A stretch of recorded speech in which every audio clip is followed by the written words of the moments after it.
time for Dodger baseball. Live from Dodger Stadium, Sportsnet LA presents the Dodgers as they take on the Chicago Cubs. Hi, everybody, and a very pleasant good evening to you, wherever you may be. Game one of the three-game series with the Cubs. Dodgers trying to extend a six-game winning streak. The last time more than that was back in 2010. For the Dodgers and Cubs, the Cubs have lost 9 of the last 10 to the Dodgers. This will be the first meeting of the year. August 1. This is a fluky month. In August, there are 5 Fridays, 5 Saturdays, and 5 Sundays. You figure something interesting will certainly happen. It's not going to come out like that again for over 800 years. For the pitching, Dan Harron on the mound. He is 8-8. If he gets 3 innings in tonight, he will then have pitched 1,000 innings in both the National and the American League. In contrast, a young rookie from San Juan Capistrano, Kyle Hendricks, 24 years old. He's just breaking in 1-1. We understand he'll have some pressure with a lot of family and friends looking on. For the Cubs, 39% of their runs have come on home runs, but the surprise is they've hit more on the road than they have in the friendly confines of Wrigley Field. So the Dodgers 3.5 games in front of the Giants, the Cubs 14 games back of Milwaukee, and the scene is set. So pull up a chair. We should have a good one. We'll have the ball game and a whole lot more coming up right after this.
boys in blue have rattled off 6 straight wins. Hello, everybody, and welcome inside Dodger Stadium. I'm Alana Rizzo. 6 straight wins with an opportunity to make it 7 in Game 1 of a 3-game set against the Chicago Cubs. And what is happening right now with the Dodgers is largely in part to 3 guys: Adrian Gonzalez, Yasiel Puig, and Matt Kemp. Specifically, what they have done since the All-Star break. Yasiel Puig leads the National League in average with .433, on-base percentage, and slugging. Matt Kemp, 3 home runs in his last 3 games, a .415 average.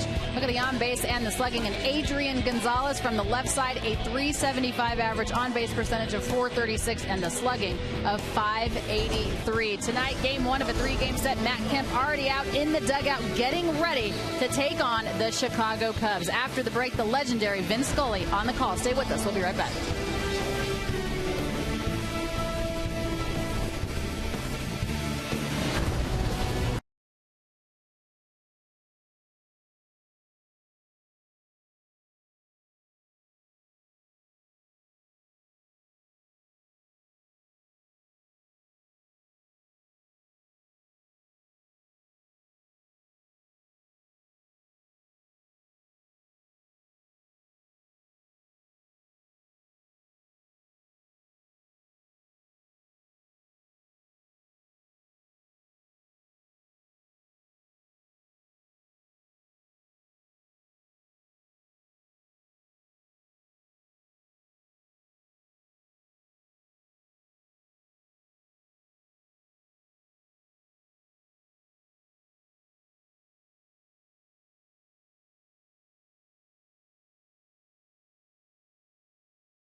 To you, wherever you may be, welcome to Dodger Stadium as we pick up and continue with the homestand. Dodgers have won 6 in a row.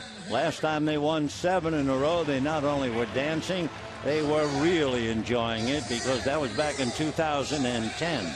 Dodgers against the Chicago Cubs, seeking a chance to extend the streak, because in the past they have beaten the Cubs 9 of the last time. 9 out of 10, and Dan Harron will be charged with the responsibility of extending the streak. The Cubs have gone through a bad time. They lost 15 out of 19. Lately, they've won 3 of the last 4, and they did have a wonderful month in July. The Cubs hit as a team 262. So for Rick Renteria and his Cubs, they come in to open up the series, and we'll take a look at the card and see the names on Rick's card. And here are the Cubs. Arismendi Alcantara, he's the leadoff second baseman. Chris Coughlin in left field. Anthony Rizzo, the big guy with the home runs, at first base. Starlin Castro at short. Luis Valbuena will be at third base. Ryan Sweeney in center field. Wellington Castillo, the catcher. Nate Shearholtz, you certainly remember him when he was with the Giants. And Kyle Hendricks on the mound. On the mound for the Dodgers, Dan Harron. If he gets 3 innings tonight, he will have pitched 1,000 innings in both the National League and the American League. He has a 4-game losing streak, and he's hoping to snap it at the expense of the Cubs. By the way, we talked about Shearholtz mentioning he played with the Giants. The Giants beat the Mets 5-1. They got a complete game 2 hitter from Ryan Vogelsong. Hunter Pence knocked in 3. So the Giants are now 10 games above 500 on the road. At home, however, they've lost 21 of the last 28, and they're actually 1 game under 500 at home. Tomorrow night, Jake Peavy will make his second start as a Giant. And one other sad note, and pennant races be darned, and that is the bad news about Matt Cain. He's going to miss the rest of the season. It's a lost season, a 2-7 record. He'll undergo surgery to have bone chips and spurs removed from his throwing elbow. Cain, who said he has had the loose bone chips for the last 10 years, figures to have about 3 months to recover. Also, the Giants are getting a little good news. They're hoping to get Angel Pagan back by next Tuesday and Brandon Belt, their first baseman, around the same time. Pagan's been out with a bad back, and Belt was out with a concussion. So those are the notes on the Giants. And now the Dodgers and the Cubs. Love the leadoff man's name, Arismendi Alcantara. He's from the Dominican Republic. Very fast if he gets aboard. He stole 31 bases in the minors last year. He's a switch hitter and naturally hitting left-handed against Herron. Dan turns, hesitates, comes to the plate, tosses a strike, and the count 0-1. Justin Turner hanging around on the grass in case there's a bunt. Alcantara also has Gonzalez even with the bag at first. Slow curveball misses, and the count 1-1 strike. Beautiful evening. 1 degree cooler than last night. Last night 77, 76 tonight. Not a breath of air, not a breeze. Alcantara swings and misses, and the count 1-2. Alcantara, coming up to the Cubs, started to attempt to master English, and it's been a big part of his development. He took lessons at the Cubs Dominican Academy after he signed 17th birthday. He's 22 years old. He'll be 23 the end of October. Dan Herron ready and delivers. Alcantara fouls it back to the screen. What's he been doing numerically? Well, first of all, as a switch hitter, he's hitting .283 left-handed, and that's really all that counts right now. Both of his home runs left-handed. Herron ready and comes back over the top. Little ground ball to the right side. Gordon is on it to throw him out. So we have one away, and we can take a look at the Dodgers with the leather while we have the time. In the outfield, Carl Crawford, Yasiel Puig, and Matt Kemp. On the infield for the Cubs, Turner, Ramirez, Gordon, and Gonzalez. Uribe getting a well-deserved night off. And the battery, A.J. Ellis and Dan Herron. For Chicago, when they're playing at Wrigley Field, not bad. 2 games under 500. They've been ripped on the road. 15 games under 500 away from, as Ernie Banks used to say, the friendly confines. Renteria knows that there's not a great deal expected from the Cubs this year, a development of young players. Meanwhile, Coghlan singles to left field. So Herron, who got Alcantara on a ground ball, now surrenders a single to left. And now the big gun coming up, and that's Anthony Rizzo. Anthony Rizzo hitting .286, 25 home runs, 59 runs batted in. So the most feared of all the hitters in the lineup. 59 runs batted in. Basically, Rizzo hits a lot of balls to left center. So we'll see how the Dodgers play him. If anything, they pinch the middle. They give him straightaway left and straightaway right. First pitch to Anthony is a little low off the plate. 1 ball and no strikes. Born in Fort Lauderdale, lives in Parkland, Florida. Originally drafted out of high school by the Red Sox in the 6th round. Over at first base, Chris Coghlan. Herron ready and delivers, and it is swung on and missed, and they count 1 ball and 1 strike. Anthony Rizzo, impressive. He is 6'3", 220.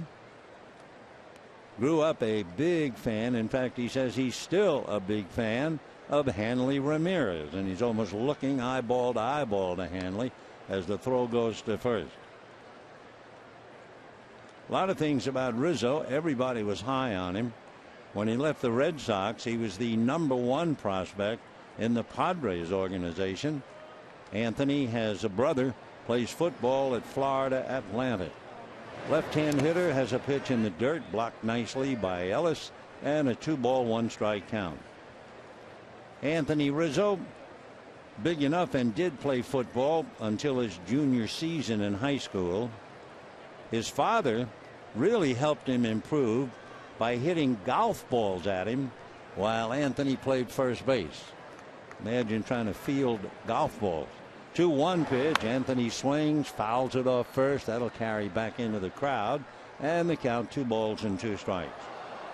A year ago, Anthony Rizzo played for Team Italy in the World Baseball Classic. Why? Well, his great-grandfather is from Sicily, and that's how he was selected. Another player who really loves all of the things his mom did for him. He and his mom,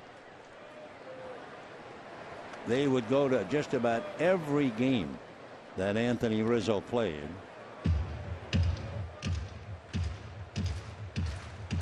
Two balls and 2 strikes, the count. Rizzo waiting, Coughlin at first, 1 out. The pitch to Rizzo, lifted to right field. It's playable. Puig moves over to his left, makes the catch, and Coughlin walks back to the bag. So Rizzo fly ball to right, 2 down in the first inning, and Starlin Castro coming up. To the plate, shortstop, number 13, Starlin Castro, among other things, this kind of a player. In his debut, he was 20 years old. He broke in with the Cubs against the Cincinnati Reds. In his very first major league at bat, he hit a 3-run home run. In his third major league at bat, he recorded a triple. So he's an extremely talented young player. Right-hand batter, and Starlin takes a strike at the knees, in the count 0-1. When he broke in with a bang in 2011. He was the youngest player, #1 in the National League, with 207 hits. The runner goes, pitch is missed. The throw to Gordon is late. So Coughlin gets a good jump, steals his 5th base. So Chris at second base with 2 out. Got a good jump. Up with it was Ellis. Accurate throw, but not in time. So the Cubs now with a runner at second base. The Cubs do not run a lot. They have 47 stolen bases. That's always pointed up in comparison. The fact that D. Gordon has stolen 48 all by himself. Strike 2 pitch is pulled on the ground to short. Ramirez picks it up, flips it to first, and that's the end. So for the Cubs, no runs, 1 hit, man left at second base, and at the end of half an inning, no score.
Nothing else, added a stolen base to it as well. No score, bottom of the first, and Don Mattingly's card reads as follows. D. Gordon, followed by Yasiel Puig, who has to be sorry July is over. Adrian Gonzalez and Hanley Ramirez. Carl Crawford, Matt Kemp. Justin Turner batting seventh, giving Juan Uribe some rest. A.J. Ellis behind the plate, and Dan Herron on the mound. On the mound for the Cubs, a local boy. That would be Kyle Hendricks. Hendricks, 6'3", 190-pounder from San Juan Capistrano, went to Dartmouth. He was originally an 8th-round pick by the Rangers back in 2011. He was an economics major at Dartmouth and a graduate of Capistrano Valley High in Mission Viejo.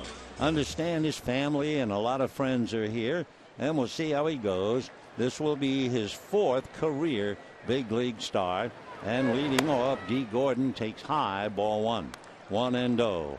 Gordon is the spearhead, hitting .294, 2 home runs, 26 runs batted in, and he has just been dazzling at second base with Yasiel Puig hitting behind him. D fouls it away, and a 1-ball, 1-strike count. The reports on Kyle Hendricks is that he is a very intelligent young pitcher, and with a fastball, a curve, he has a cutter and a changeup. And the next pitch low. He works right around the plate, rarely gets the ball over the plate, sinker and a changeup, and likes to stay down in the zone. So the right-hander into his windup in the 2-1 pitch, and that's away, ball 3. When he made his major league debut, July the 10th, Kyle, whether it was butterflies or otherwise, walked the first 2 hitters. The 5 of the first 6 hitters reached base. Reds scored 3, and then he settled down. He gets a strike in there to D, and they count 3-2. And then he allowed just 1 run over the next 5 innings.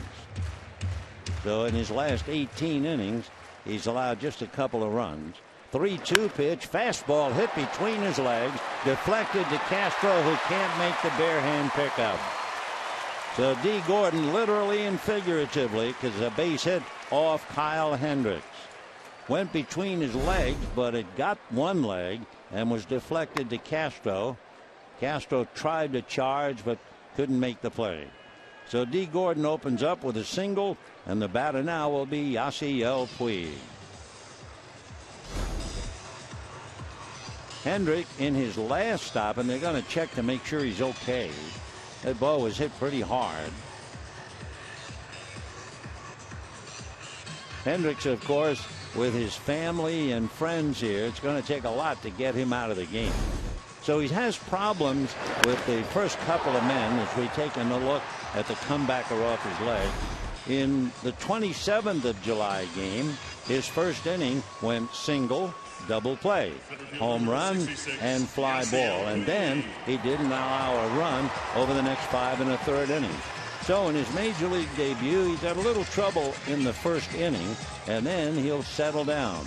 So we'll see how he does now as Yasiel Puig checks in. It should be noted for Kyle, he's allowed 2 home runs in his 19 innings. So Gordon will put pressure on him at first, and Puig is squeezing him at the plate. Kyle turns, throws to first, diving back head first. D. Gordon trying to explore Hendrick's move without getting picked off. There's quite an art in that. So Gordon taking his lead.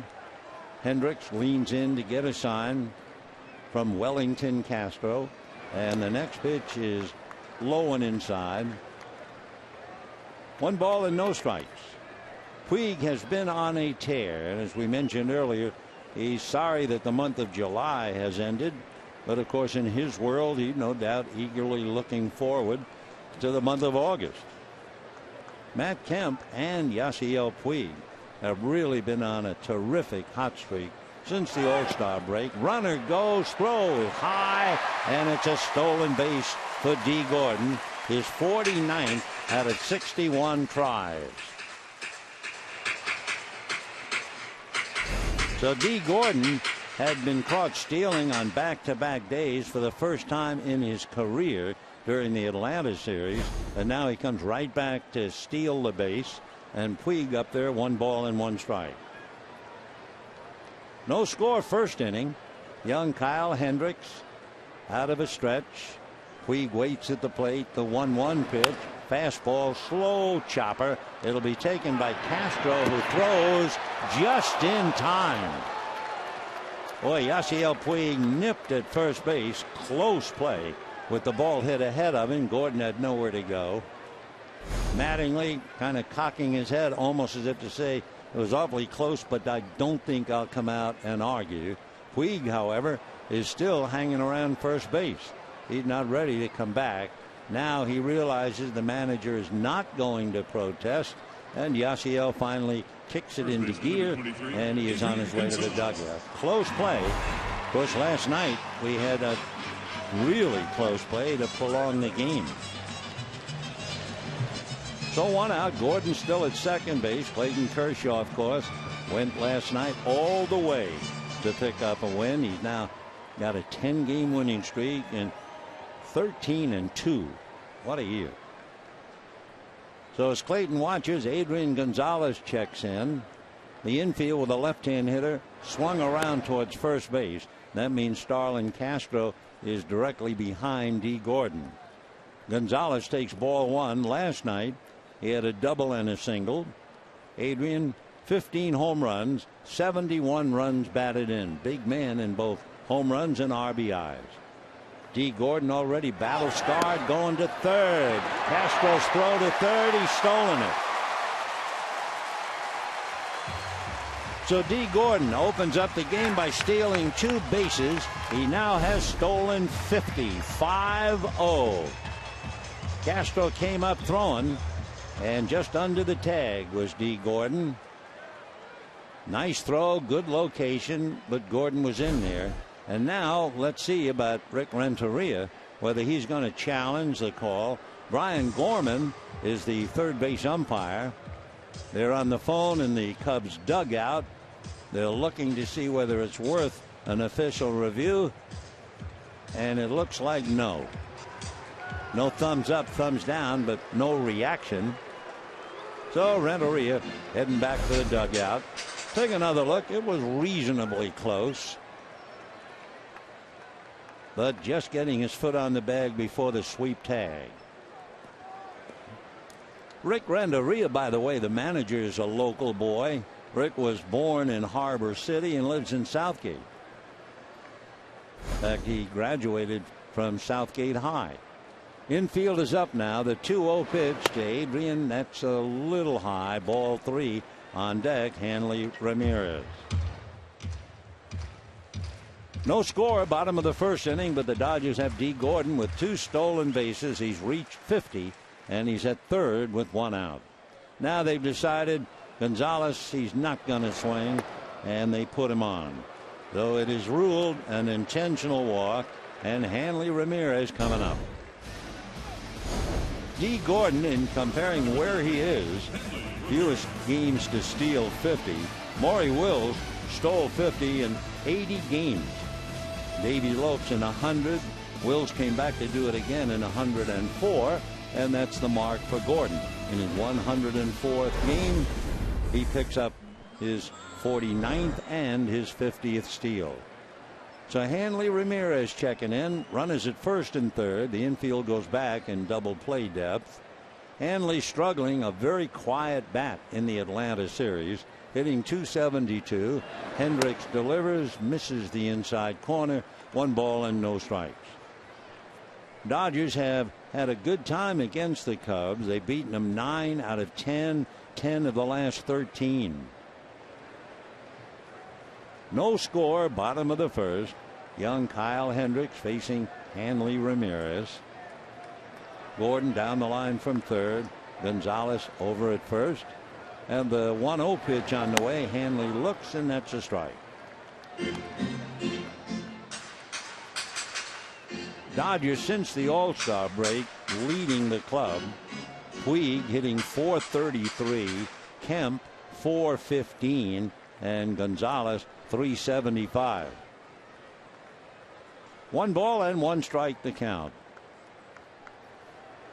Hendricks ready. Fastball on the hands. Pull foul. So that's where he works, on the corners, either in or out. They always say he rarely gets a ball out over the plate.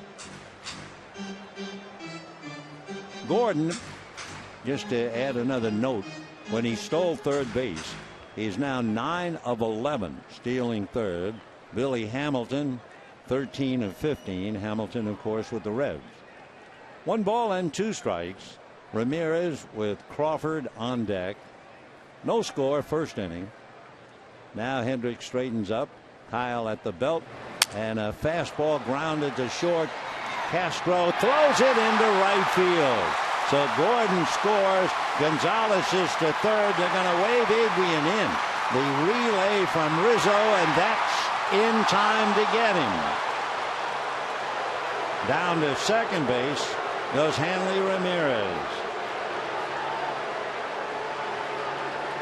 Adrian Gonzalez on his knees after the slide, arguing with the plate umpire Jim Wolf. Jim Wolf is the older brother of pitcher Randy Wolf. They look a great deal alike. Meanwhile, Wallach is on the phone, and let's see the verdict. Do they or don't they review? Thumbs down, don't review it, so don't get excited and get kicked out of the game. If you're scoring, Ramirez reaches on a fielder's choice. Castro throws it away, trying to get it to Alcantara, and the run scores, and the Dodgers lead 1-0. So a better throw might very well have been a double play. And now let's see. Even though Tim Wallach gave him the thumbs down, the question again has been posed by Don Mattingly, so it is going to be an official review. Now he thought, I think he thought that Adrian Gonzalez touched the plate. When you look at the review, he didn't touch the plate, and then Adrian went back to touch it, thinking that he had not been tagged. The crew chief, Brian Gorman, had the headset on. Jim Wolf, who made the call, is there. The crowd reacting a couple of times as they take yet another look. They can't really see home plate. The tag is on the left elbow after Adrian passed the plate.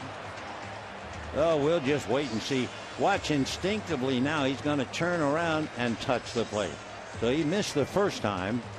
And Jim Wolf appeared to be in perfect spot to make the call and see the missed tag. But we will wait, since it is an official review. Adrian keeps watching, talking to D. Gordon. And in a moment, we hope, there will be a review. So Mattingly, despite the fact Tim Wallach said no, Don was convinced, and he had the official review. That's the first time this year, I believe, where Don did not get a thumbs up from Tim and still pursued the review. So we watch Brian Gorman out. Yep, it looked like he was safe until you saw the tape. It looked like a missed tag, but he got him, and Adrian had missed home plate. And then the tip-off, we'll watch Wellington Castillo.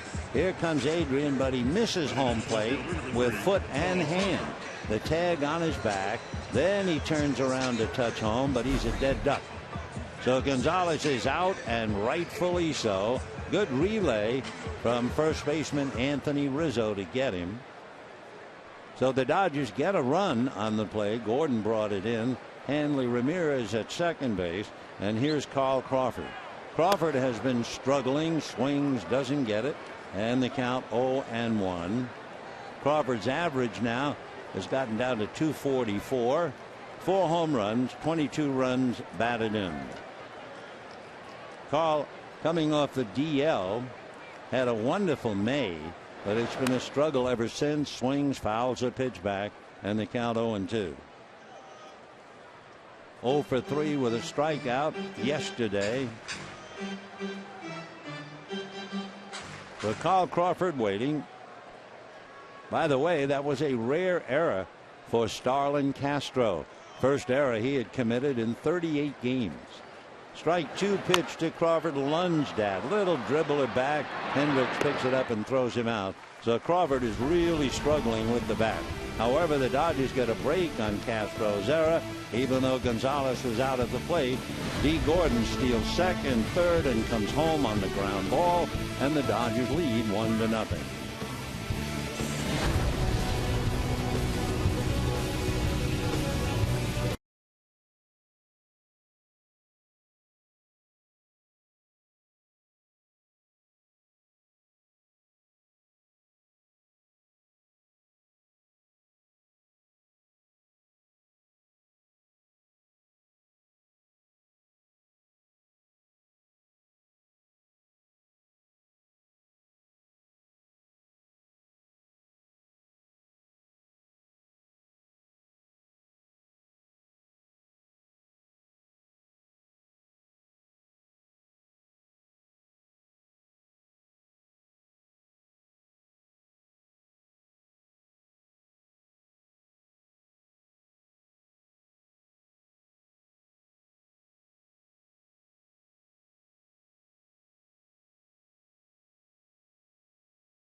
Lead 1-0 over the Cubs.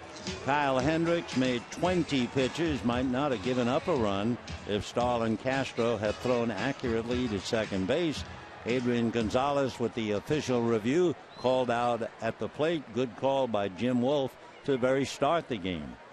So now Luis Valbuena, the third baseman, starting, Ryan Sweeney, and then Wellington Castillo. Valbuena, left-hand batter. And the first pitch, breaking ball strike, 0-1. Valbuena is from Venezuela. You have to give his mother Nellie an assist. She was at almost all of his home games, and she was also president of the local Little League, and he unloads. A drive to right, Kemp watching it go halfway up the week. So for Dan Herron, it has happened again. That for him, his 22nd home run allowed. And Valbuena jumped all over it. It's his 9th home run. So for Dan Herron, he gives it up, and just like that, a 1-1 tie. Well, Valbuena had a big swing on a good fastball outside part of the plate.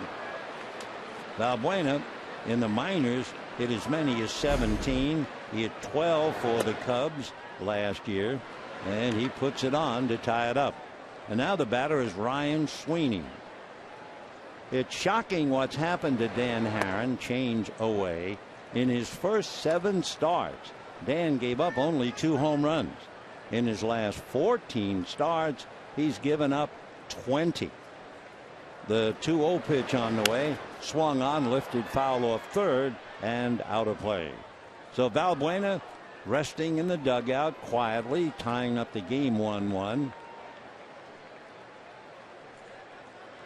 Ryan Sweeney, left-hand batter. The 2-1 pitch on the way, grounded to the right side. Gordon is right there to handle it. Down goes Ryan, and we have 1 out here in the second inning, and Wellington Castillo, the catcher, coming up.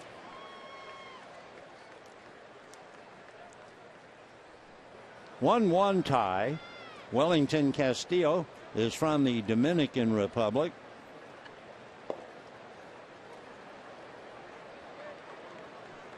One of the things that Wellington Castillo has in his dossier, the fact that in July last year, the Cubs and the Giants, and the Cubs beat the Giants 2-1 on 2 solo home runs. The first pitch, a little low, ball 1. The home runs were by the catcher, Wellington Castillo, and the pitcher, Travis Wood. That was only the 4th game in Major League history in which a pitcher and a catcher both homered to represent the team's 2 runs in a game. Next pitch misses, 2-0. It's been done before. Mickey McDermott and Sonny White with the Red Sox back in way back 53. The Dodgers in 1965, Don Drysdale and Johnny Roseboro. 3-0 the count. Dan Herron ready, comes back, fastball in there, 3-1.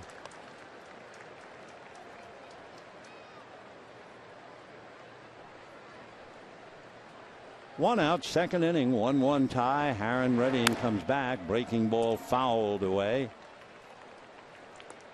3-2 the count. The Cubs, even though they have certainly had their problems in trying to win, they were pretty much immortalized way back. Do you remember have you ever heard about Franklin P. Adams? 3-2 pitch is outside, ball 4. Franklin P. Adams wrote for the New York World, and he wrote I guess you'd call it a piece of doggerel, but nevertheless it has lived down through the years. It was dedicated to the Cubs double play group, Tinkers, Evers, and Chance. And the little poetry that he wrote has been picked up down through the years. The words have changed, and it's kind of fun to think about it. As Nate Shearholtz checks in. Nate waiting and wearing gloves. That's news. For years, Nate Shearholtz did not wear batting gloves during a game.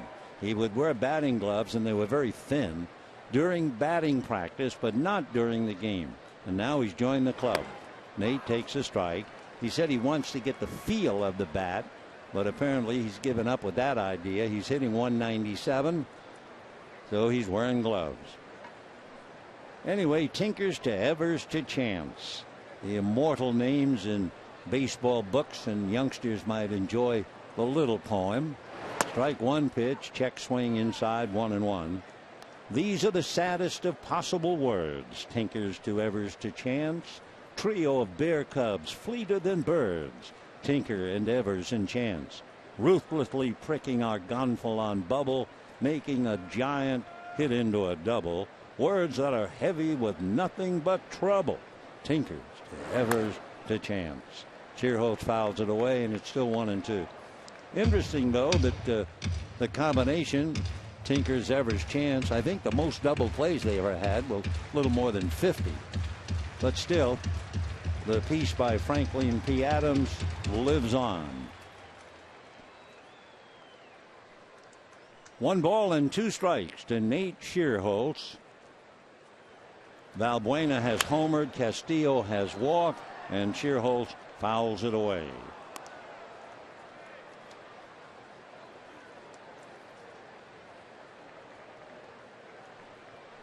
One tie. We're in the top of the 2nd inning.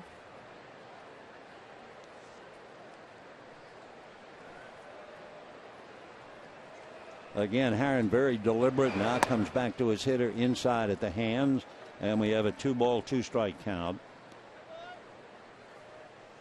You know, the Cubs at one time, I guess out of desperation, because you always wonder, why are the Cubs always struggling? Why don't they have a good year once in a while? Well, they had a couple, but they've been known for futility. Shearholtz takes low, ball 3. 1961. The owner of the Cubs, Philip Wrigley, said we can't do much worse trying a new system. And what he had a rotating group of coaches who collectively managed the Cubs for 4 years. Can you imagine a group trying to make a decision? Shearholtz fouls it back. In other words, one says, run him. The other guy, no, let's play hit and run. No, let's do this. And for 4 years they did it. And finally, having gone nowhere, using ex-Cub players and ex-Cub managers, Mr. Wrigley said, it doesn't seem to work. The best protection we can give our managers is to advise them to get out of the game. 3-2, swung on, lifted in the air to the left side. Angling over is Justin, waiting, and Turner makes the catch. So Shearholtz, with gloves or without, pops it up, and the batter in a moment will be Kyle Hendricks. 1-1 tie, second inning. Kyle Hendricks has had 5 major league at-bats. 0 for 5. He has struck out 3 of the 5 times. Dartmouth graduate, majored in economics. Aaron ready and delivers. Fastball grounded up the middle for his first base hit. Can you hear his family and friends? As Kyle gets a hit, he'll get the ball for him. So Kyle Hendricks, a hard ground ball single, very clean. So for Dan Herron, the struggles continue a bit. He's allowed 3 hits and a home run. The fastball hit right by the mound, just to the left of second base, and through into center. Hendricks with a sheepish smile. I don't know if he was much of a hitter at Dartmouth, but he's a big league hitter with his first major league single. Aaron ready and delivers, and the first pitch swung on and missed by Alcantara, who grounded out in the first inning. Arismendi Alcantara. My good pal Joe Garagiola, with whom I had the honor of doing the game of the week for a long time. At one time, Joe played for the Cubs. Strike one, pitch swung on and missed. Joe had the great line about the Chicago Cubs. He said if you were a Cubs fan, you could bank on the fact you'd see the bottom of the ninth. I guess so. You get your money's worth anyway. Well, they're here, and we're only in the second inning. Strike 2 pitch is pulled foul off the protective railing in front of the Cubs dugout. Alcantara grounded out in the first inning. Herron has made 24 pitches in the inning, and he's not finished yet. Dodgers got a run. It was stolen by Gordon, who single, stole second, third, and came home on a fielder's choice. And the home run by Valbuena has tied it up. The next pitch is swung on and missed, and down goes Alcantara. However, the Cubbies get the run. They leave 2, and at the end of an inning and a half, we have a 1-1 tie.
Tie. Kyle Hendrick, local boy, gets his first major league hit. Valbuena has the home run. As far as the Dodgers, They have done very well against rookie pitchers. They're hitting .311 in the newcomers. That's a little bit better than Kansas City, Detroit, Toronto, and Colorado. So the Dodgers picked up a run, but they wouldn't have had it except that Starlin Castro made his first error in the last 38 games. So 1-1, bottom of the second, and Matt Kemp will start it off.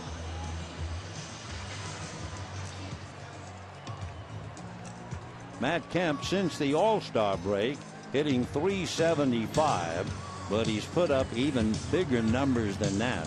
During the 6-game winning streak, I guess it's no freakish moment at all. He's hit .571, 3 home runs and 8 RBIs during the streak. So Matt checks in, looks at the first pitch for a strike, and the count 0-1.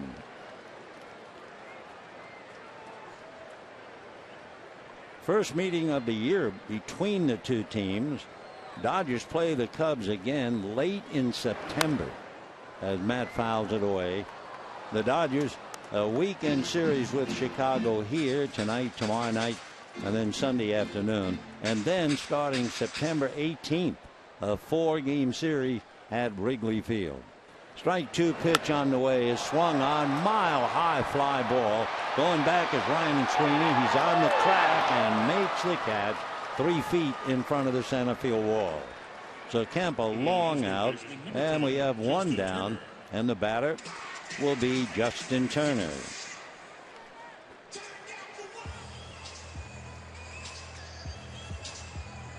The 1989 Cubs are all lined up on the helmet worn by the Cubs fan with a Anthony Rizzo jersey. There they are. So 1 away, Justin Turner checks in, and the first pitch is Justin on the corner for a strike.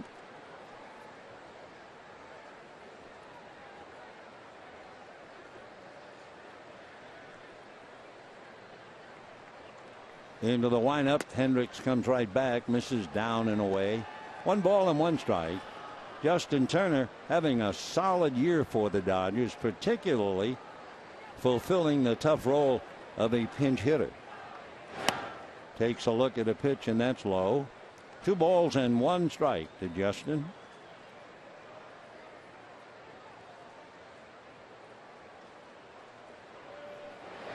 The next one misses.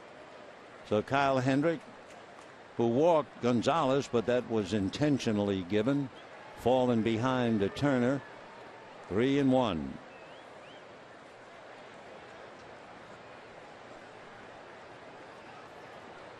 The 3-1 pitch swung on, ground ball up the middle. So Turner hitting over 300, connects to single to center. The Justin was batting .301. You know, he's hitting close in the high 400s as a pinch hitter. So a 1-out single by Turner will bring up A.J. Ellis. Anytime a catcher hits at all, it's always considered a luxury because the job is so tough behind the plate. They're rated really on how they handle a pitching staff, so that even though A.J. Ellis is hitting under 200, even though his backup Drew Butera is hitting under 200, they've still done a very good job. Butera batting .195, A.J. .197. So Ellis takes a look at Bundy, now gets back. Turner with 1 out at first base. Dan Herron, pretty good pitcher, on deck as a hitter. Strike 1 pitch on the way. Hendricks delivers, fastball low. 1-1 to A.J. Ellis.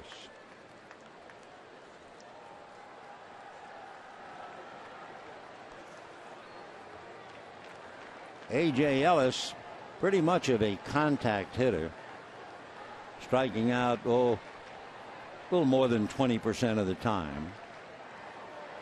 1 ball, 1 strike. Hendricks comes back and misses outside, ball 2. 2-1 to A.J. Ellis again checking. If you're going to put a hit and run play on, A.J.'s pretty good man at that. He's a patient hitter. He's got the count the way he was, 2-1. Last year he hit .238. We'll see. Turner does not go. The pitch is strike, and the count 2-2. AJ backing out. Didn't think that was a strike. Turner shaking his head with a big grin, but he's really talking to Anthony Rizzo. 2 balls and 2 strikes the count. AJ back up. Hendricks at the belt, right-handed delivers, high chopper up the middle, right behind the bag is Alcantara, and he doubles him up. So the ground ball to the second baseman, Turner easily out, and then the throw to first. So down go the Dodgers, no runs a hit, nobody left, and at the end of 2, we have a 1-1 tie.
A reminder, bring the kids to Dodger Stadium Sunday. Dodgers and Cubs at 1:10. And remember, the first 15,000 ticketed kids 14 and under in attendance receive their own Dodgers back-to-school backpack, compliments of popsicle.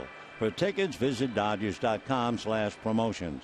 A couple of things happened in the first inning that results in Scott Van Slyke taking over at first base for Adrian Gonzalez. Might have hurt himself either trying to score, going all the way from first, or in his slide.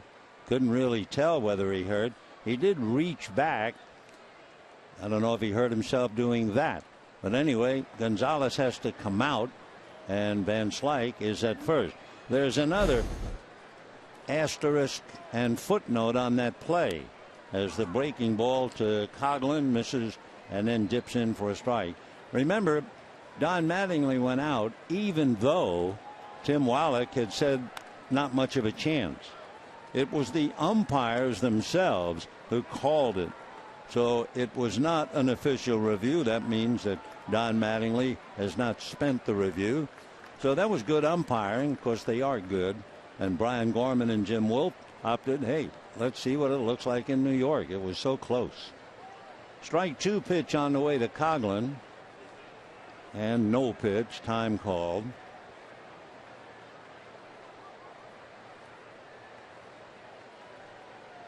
Now the strike 2 pitch on the way is swung on and missed. Down goes Coghlan, and we have 1 out here in the 3rd inning. Remember, Aaron gets through this inning. He will then have pitched 1,000 innings in the American League and then 1,000 innings in the National League. He's picked up his 2nd strikeout. Now Anthony Rizzo, who flied to right field in the 1st inning.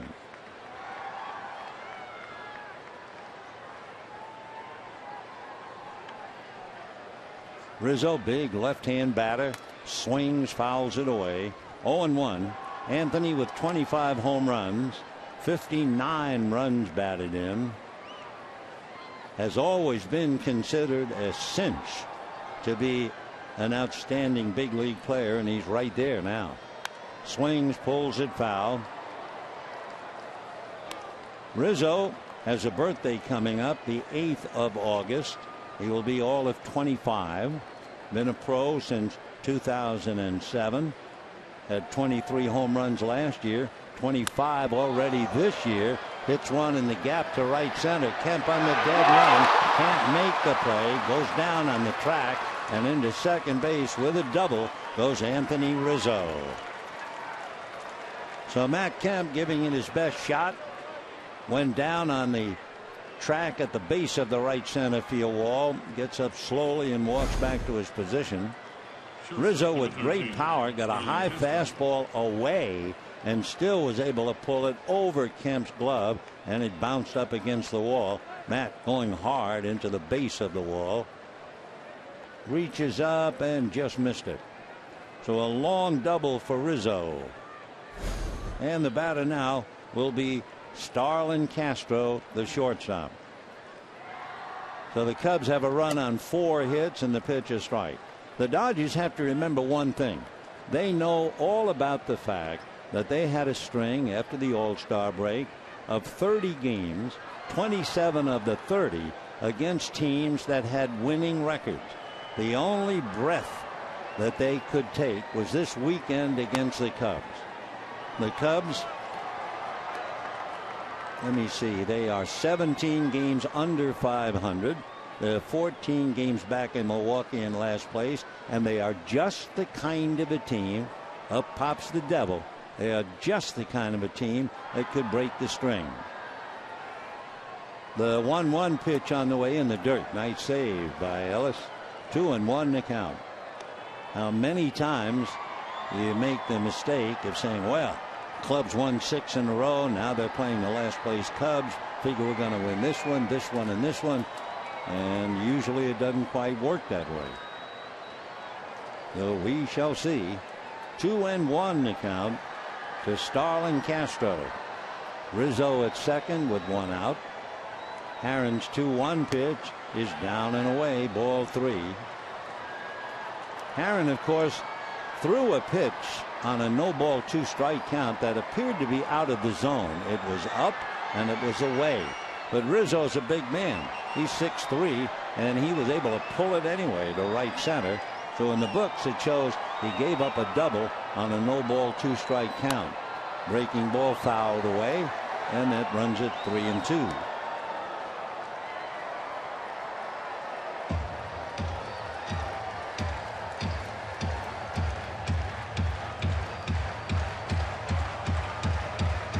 The Chicago Cubs for many years, you might not believe this, but they trained on Catalina Island.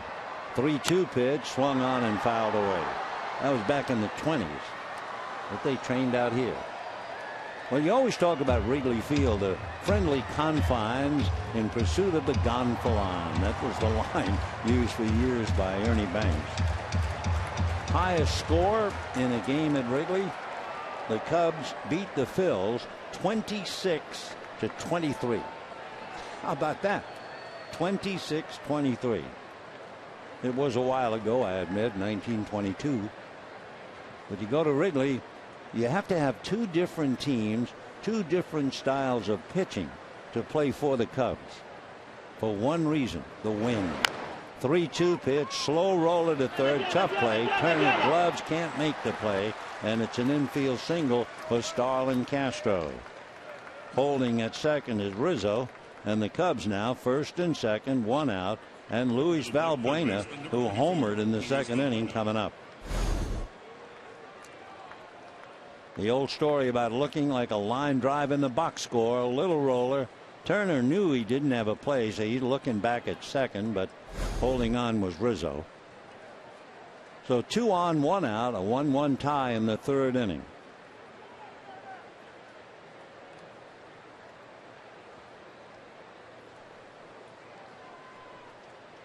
Valbuena hitting the home run, 9th of the year.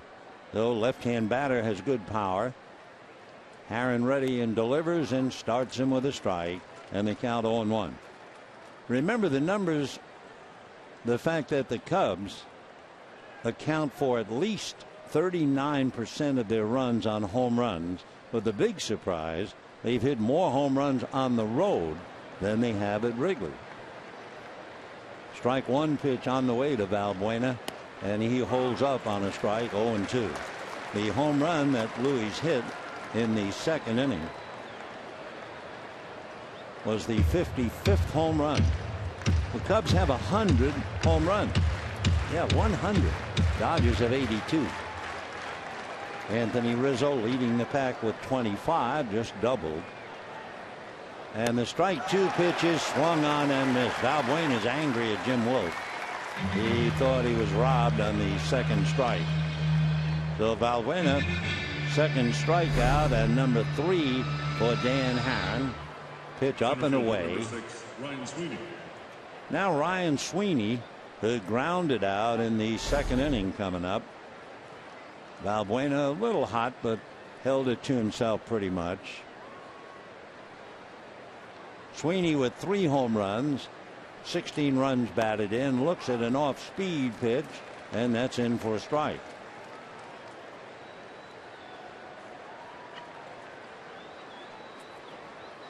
Sweeney from Cedar Rapids, Iowa. He's a big guy, 6'4", 225, and takes inside, 1 ball and 1 strike. He was a second-round pick by the White Sox out of Xavier High School in Iowa. He was a very good pitcher and also an outfielder. Committed to San Diego State. White Sox talked him out of that. 1-1 pitch on the way is taken inside. Big kid backs away. 1-1, top of the third. Cubs with 2 on, 2 out.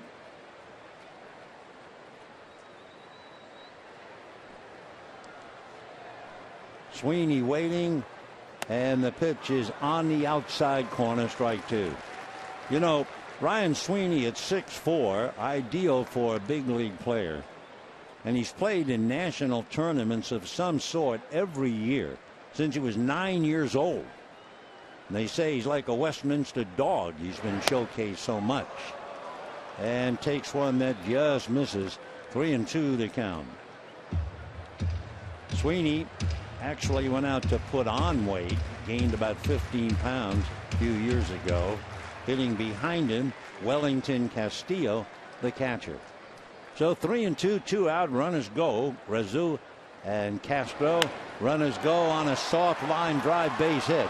Kemp comes up with it. Not much of a chance to get Rizzo. The throw to third gets away. Goes into the photographer's well. So not only did Rizzo score, Castro scores. Going all the way around to third is Sweeney. And the Cubs lead 3-1.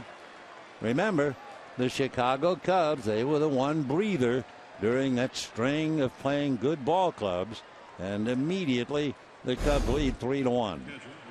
Take another look.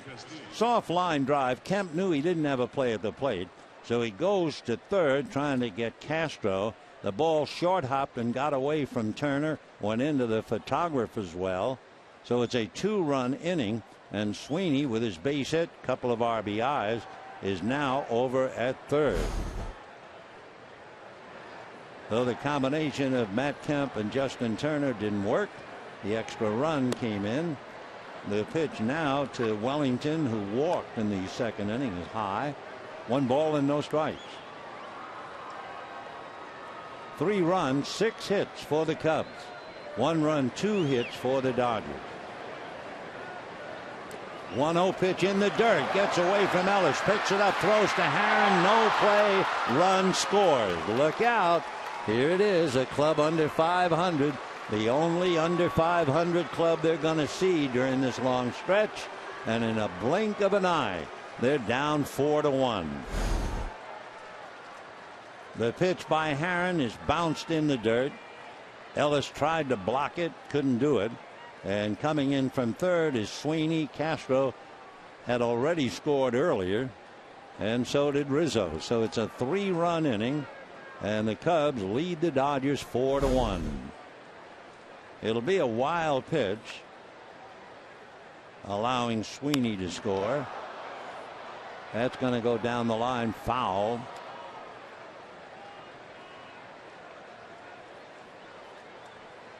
Four runs, 6 hits, 1 error. And for the Dodgers, 1 run, 2 hits, and 1 error. Aaron ready in his 2-1 pitch. Fastball swung on and missed, 2-2. So you had Rizzo double. You had Castro nub one up along third for a base hit. After Valbuena strikes out for the second out, Sweeney singles to right, and the wheels came off the Dodger cart. 2-2 pitch is low.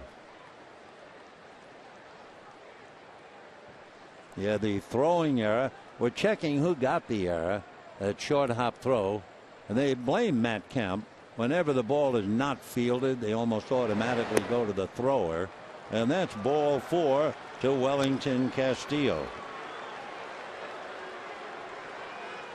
I don't want to say I told you so, but boy, I sure did set myself up thinking this is the club that can give the Dodgers a bad time. Rick Honeycutt going out to the mound. 4-1 Chicago. Nate Schierholtz will be the batter. He's already checking in and looking to settle his spikes in the batter's box, and they're having a meeting on the mound. So Nate kind of eager to get up there and join the fun. So in the inning, a double, 2 singles, a wild pitch, and a throwing error, and the Cubs lead 4-1. Nate Schierholtz popped up in the second inning. Nate, as we mentioned, and he was pretty famous for not wearing gloves, but he's joined the group. 197 will lead you to do a lot of things. And the first pitch way off the plate, ball 1. Dodgers scored in the first inning. An error by Starlin Castro gave them the run.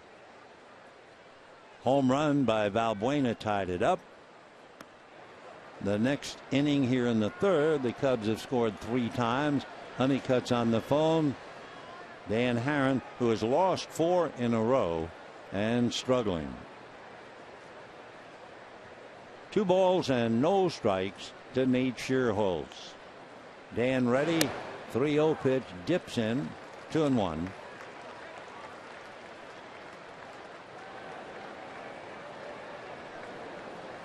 Paul Maholm is getting up now in the bullpen.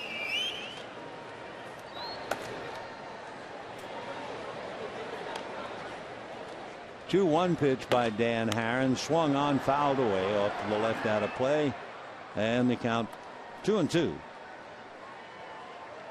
So 2 balls, 2 strikes, 2 out, a man at first, 3 runs in, and the Cubs lead 4-1. Schierholtz, left-hand batter waiting. Now swings, fouls it off, so he's still there. 2-2. When the Dodgers come up in the bottom of the third inning, Dan Haren is due to lead it off. Dan's already made 73 pitches. D. Gordon got them a run, stealing second and third in the first inning.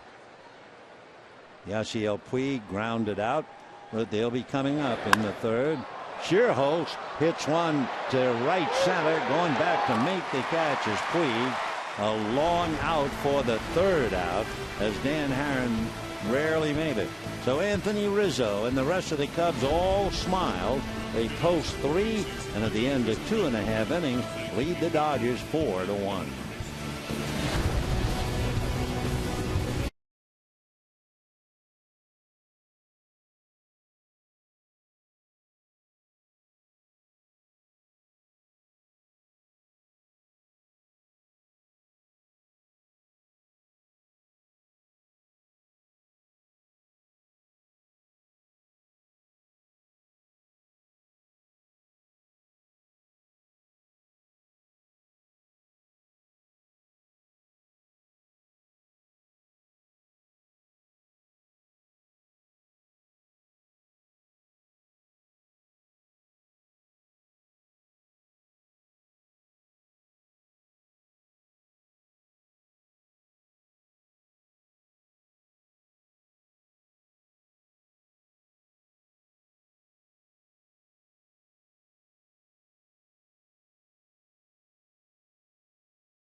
favor of the Cubs. Dan Haren will lead it off. He'll be followed by D. Gordon and then Yasiel Puig. Haren's first at bat. Gordon singled off Hendricks' leg, stole second and third, and came home. Gets a little fist bump from Mark McGwire. And here we go in the bottom of the third.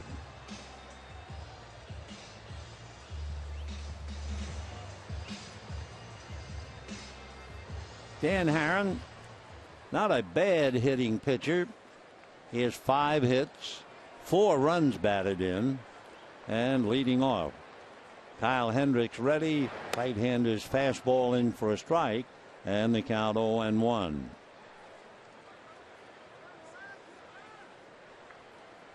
Hendricks comes back 0-1, and there's a line drive base hit to right field. Up with it to throw to first is Schierholtz, and Haren just beats the play. And the Cubs disagree with the call, of course. Now let's see. Rick Renteria is starting to come out of the dugout.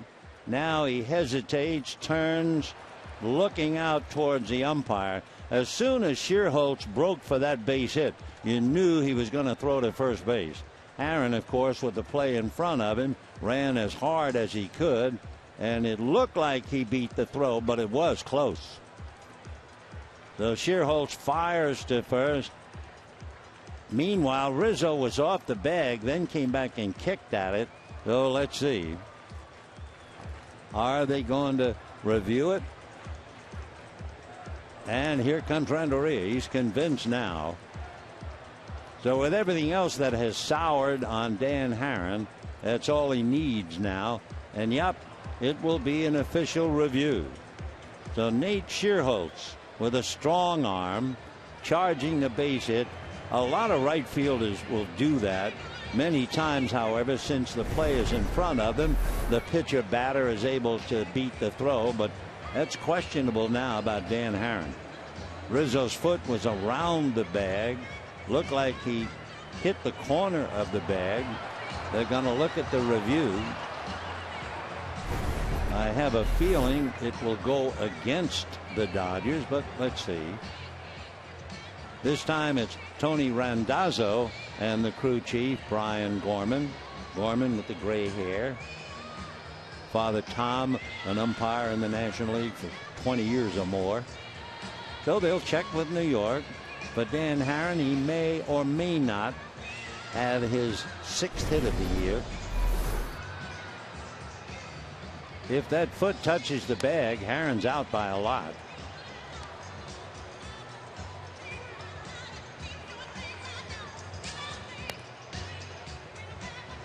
There's Dan bearing down the line. I would say at the first glance they're going to call him out. But we'll wait and check with New York. So this one's an official review.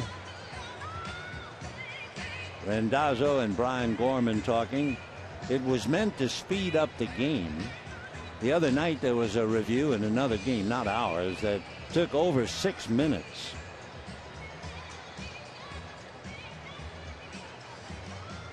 New York, New York, we're waiting to hear from you.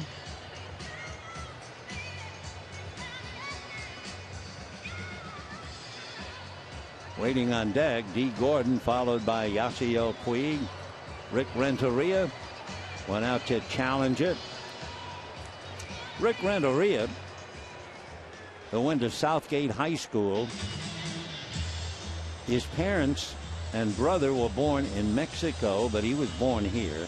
He played in the major leagues from '86 through '94. We take another look on television. The foot is off the bag, but then he seemed to go back and touch it with his left foot. If the umpires believe he touched it, then Haren's out. The answer is he is out. Yep. Yeah, it kind of looked that way. So, but Dan Haren right now, everything's turned to mush. He's struggling as a pitcher, and now even when he looks like a base hit to right, he loses that. Good throw by Schierholtz, little fancy footwork, and winds up 9-3 if you're scoring. More importantly, 1 out. Good heads-up play by Nate Schierholtz. So here's D. Gordon. Single, stole second, stole third, came home on a fielder's choice. Takes outside, ball one. Fielder's choice involved an error, a throwing error by Starlin Castro, or the Dodgers might not have scored. The 1-0 pitch on the way, hit to left field, charging that ball and flagging it is Chris Coghlan. So Gordon lines out to left. 2 down, and Yasiel Puig coming up. So Dan Haren, who has struggled, he's allowed 4 runs, 6 hits. He survived 3 innings, so he has pitched 1,000 innings in each league. Small consolation. And here's Puig hitting .318, hitting .433 since the All-Star break. Amazing. Hendricks ready. Kyle delivers. Little ground ball backhanded by Castro. Fires. And that's just in time. Great stretch by Anthony Rizzo. Boy, I'll tell you what, with Puig's racing spirit, that was tough. As Schierholtz throws out the pitcher, Castro backhanded the ball and was still able to throw out Puig. That was kind of in the showcase. And it's 4-1 Chicago.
LA is brought to you by Jack in the Box. Head to Jack in the Box for the new jalapeno ranch or barbecue ultimate cheeseburgers at participating restaurants. And by the all-new Chrysler 200, America's import. Dan Haren ready to pitch to open up the 4th inning, gets a strike, and the count 0-1. Kyle Hendricks, the rookie pitcher, got his first base hit tonight in the 2nd inning. Pops it up, shallow center. Gordon out, Puig in, and it's Yasiel. The Hendricks, fly ball to shallow center. 1 out. You know, an interesting note, believe it or not, the team that has gone the longest without being no hit is also the team that has gone the longest without winning the World Series. Yep, the Chicago Cubs. The last time the Cubs won the World Series, 1908. And the last time that they were no-hitted in 1965. You have an idea? Sure. In September the 9th, Sandy Koufax pitched the perfect game. The losing pitcher, Bob Hendley, another left-hander, allowed only 1 hit. You imagine pitching a 1-hitter and you lose, and Hendley did. The only run scored by the Dodgers on a throwing error by the catcher Chris Krug, and the run stood up. 1-1, backhanded nicely by Van Slyke, feeding his pitcher in time. So Alcantara out on a close play, and a nice play by Scott Van Slyke. So Van Slyke backhanding it as he went to his knees and then found Haren. Very close play. So 1 out. Now 2. And Chris Coghlan coming up. Coghlan single a left, stole second, and struck out. The Cubs. Ground foul outside of first. When I traveled a lot, my favorite ballpark was Wrigley Field. Number one, I guess, because a game really was never over, especially if the wind was blowing out. And number two, the people in the left field and right field bleachers didn't just come to a game. They came to party. That's going to be a fly ball to Puig. hum. So Herron turns around to retire the side in order. And we're heading for the bottom of the fourth. 4-1 in favor of the Cubs. Anyone can accept that.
Monday and Tuesday night, the Dodgers and the Angels, 2 here and 2 in Anaheim.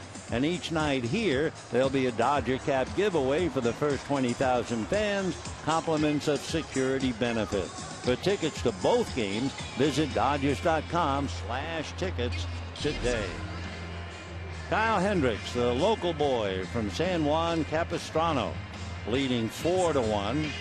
And it'll be Scott Van Slyke, Hanley Ramirez, and Carl Crawford. We have not heard a word about Adrian Gonzalez.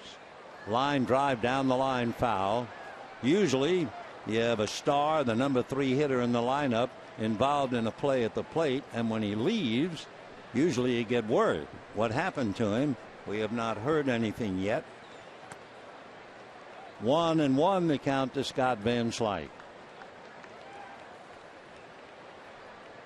Van Slyke, Ramirez, and Crawford. Drive to center, fading back as Ryan Sweeney to put it away. 1 away in the 4th inning. The Cubs, and we mentioned earlier about Tinker's Devers to chance. I don't know if I'll ever have time enough to tell you. The Cubs were involved, as you might imagine, maybe the most bizarre play in a game in the big leagues that involved the Cubs and the Cardinals. Al Barlick was one of the umpires, and a great one he was. Strike. Stan Musial was the batter for the Cardinals. Kind of hard to think this out, but if you can imagine it, you'll enjoy the story. Musial was the batter. The count was 3-2. And Bob Anderson's next pitch was high and inside. Sammy Taylor, the Cubs catcher, sees the ball roll to the backstop. He makes no attempt to retrieve it, thinking it was a foul tip. The plate umpire signaled ball 4, Anderson and the pitcher begin to argue the call of ball 4. And then two things happen. Musial jogs off to first. Taylor asks the umpire for a new ball. And the umpire gives the new ball, and Taylor flips it to the pitcher. Here's the 1-2 pitch, fouled away. Alvin Dark, the Cubs third baseman, comes running towards the plate, and the plate umpire thinks, oh, he's coming to argue. Instead, Dark runs right by the plate, goes to the backstop, picks up the original ball. Meanwhile, the Cardinals on the bench are hollering to Musial, go to second base. 2-2 the count. Well, now here's something that was a nightmare. Dark and Anderson both throw out to second base. Dark's throw is low. Ernie Banks fields it. Anderson's throw is high. Sails over the head of Tony Taylor, who is the Cubs second baseman. Musial slides into second. Now he gets up, and Musial starts for third. Banks tags him out with the ball Dark had retrieved and threw back. Now Barlick and his umpires get together, and they call Musial out on the grounds he was tagged with the original ball in play. Line drive, base hit to left field.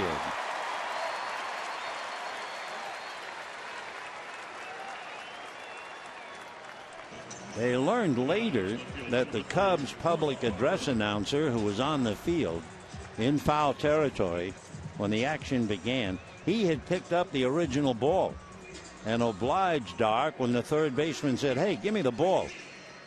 Well, at that point, the ball was dead and action should have stopped. In the argument, the Cards thought Musial should have gone to third. Cubs felt he was out at second. He really should have been sent back to first, safe. One of the nightmare plays ever seen in the big league. Two balls actively in play, and wouldn't you know, the Cubs were involved, bless them. So Ramirez with the base hit, one out. A struggling Crawford, 0 for 1.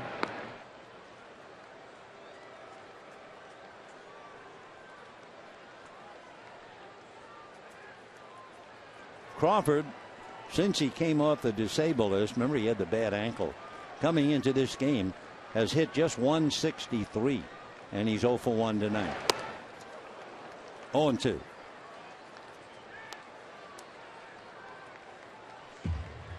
It is 4-1 in favor of the pesky Cubs. We're in the bottom of the fourth inning. Home run by Luis Valbuena, and a scrambling inning in the third that saw the Cubs break the tie with 3 runs and take a 4-1 lead. What else has happened? Well, Dan Herron hit a line drive base hit, he thought, to right field. Nate Scherholtz charged it through to first, and Herron was out.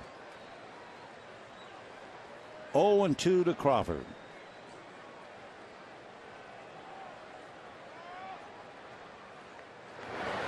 Chases an off-speed pitch, and down he goes. So it's a struggle for number 3. 2 out, and the batter will be Matt Kemp. You wonder, when you have Crawford struggling as much as he is, whether Andre Ethier will suddenly be playing. Andre's kind of the missing man, the disappearing man. So the batter is Matt Kemp. Long fly ball to center. Got scuffed up, going after the double by Anthony Rizzo. And checking in now with 2 out, and Ramirez at first. Final score, the first place Brewers 7 and the Cardinals 4. Adam Wainwright gave up 7 runs tonight in losing to the Brewers in St. Louis. Adams' ERA went from 1.9 to 2.2 as Kemp fouls that ball off his foot, so time will be out a little while. So Milwaukee now leading the Cardinals by 3 games. Matt about ready to get back.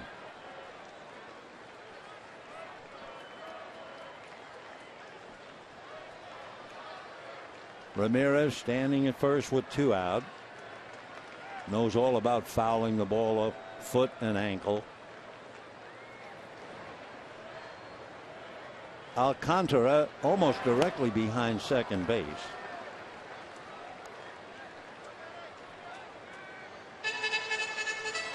No balls, 2 strikes. Alcantara was right there in the second inning when A.J. Ellis hit a ground ball up the middle and he turned it into a double play.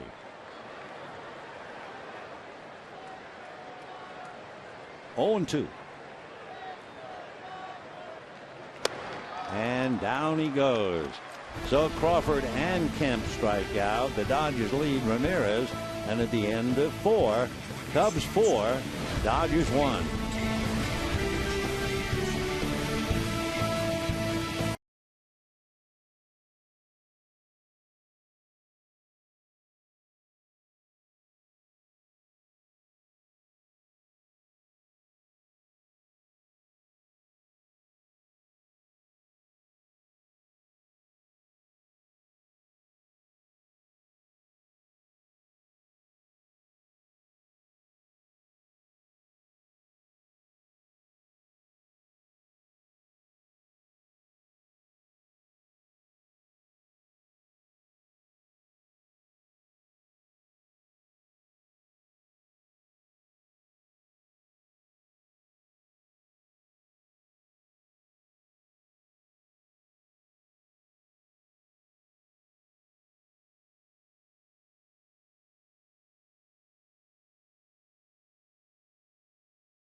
Be sure to join us on the next episode of Backstage Dodgers as our cameras take a behind-the-scenes look at the series with the Braves.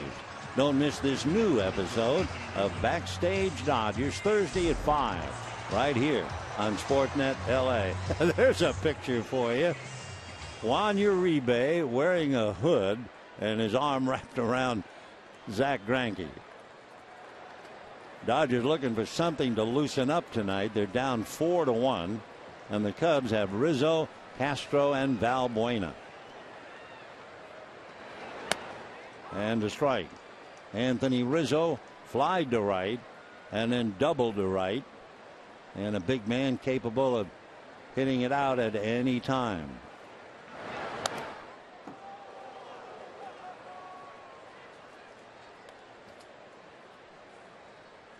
Anthony, on the 8th of August, will be 25 years old. His great-grandfather was from Sicily, and that hit him on the foot, I think. So Rizzo hit by a pitch, and that will bring up Starlin Castro. Shortstop, number 13, Starlin Castro. Pitch down on a bounce, hit him on the left foot. So Rizzo at first base. He's been hit 12 times this year. Very aggressive hitter. And that's going to be banged into center. Dan Herron is really hanging on. That's about it. So a hit batter and a single to center. Runners at first and second. We wondered about it, and they now give us the report. Adrian Gonzalez, in that slide to home plate, suffered a right knee contusion, a bruise. They can show it again. He missed the plate with foot and hand, tagged in the back by Castillo, then turned around to touch home plate, but he was done. He was out. Chris Perez gets up in the Dodger bullpen. So 2 on, nobody out. Very aggressive Valbuena, 0-1 the count. Homered in the second inning and struck out in the third. 2 on, Rizzo and Castro. 4 runs, 7 hits for the Cubs. 1 run, 3 hits for the Dodgers. Dan's a veteran. He's really just hanging on, trying to think his way out of it.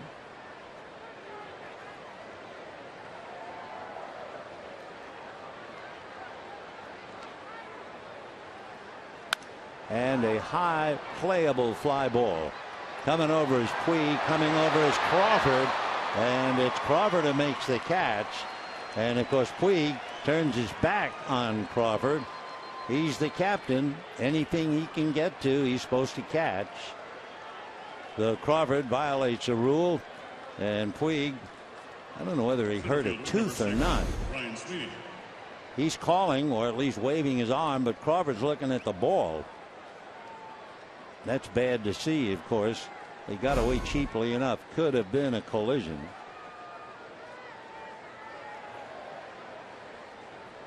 All right, 1 out, and Ryan Sweeney, the batter.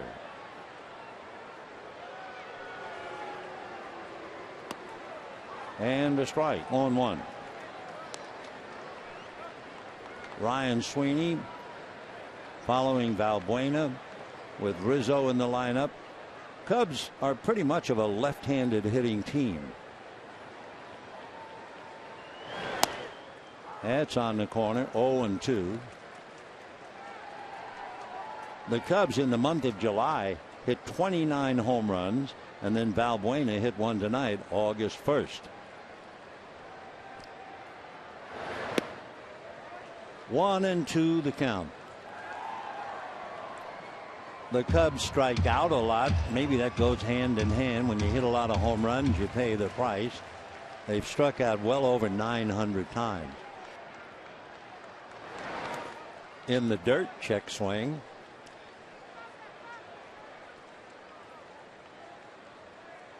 Two and two the count.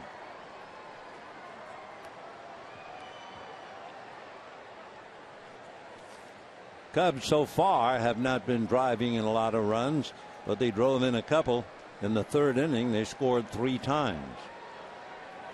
2-2 the count. And a line drive into center, base hit. Puig on the run here to the plate, and stopping at third is Rizzo on a perfect throw by Yasiel Puig.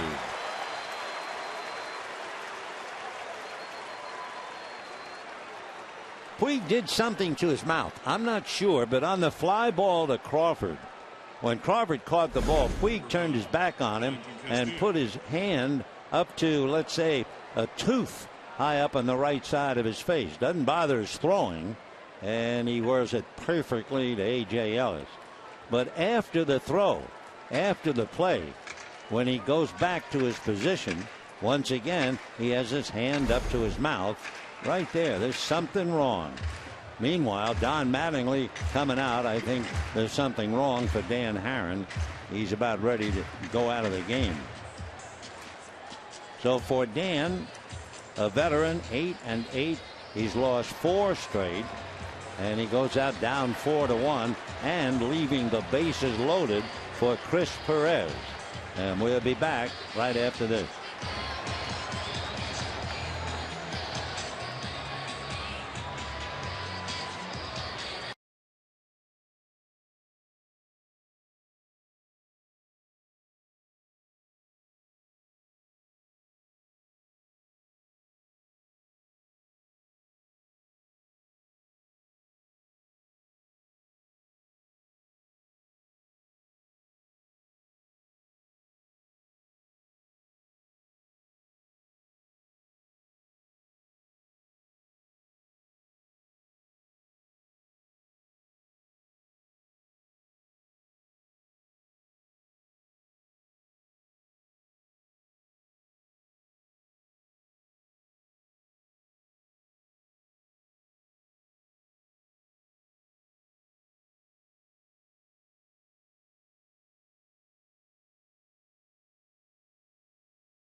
Dan Haren, 93 pitches, comes out again, allowing so far 4 runs. But remember, bases loaded and all the runners are Dan's responsibility.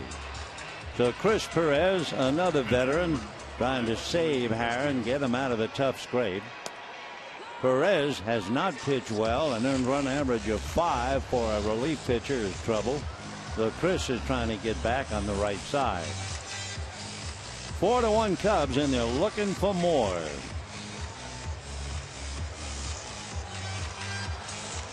In the inning, Rizzo hit by a pitch for the 12th time this year.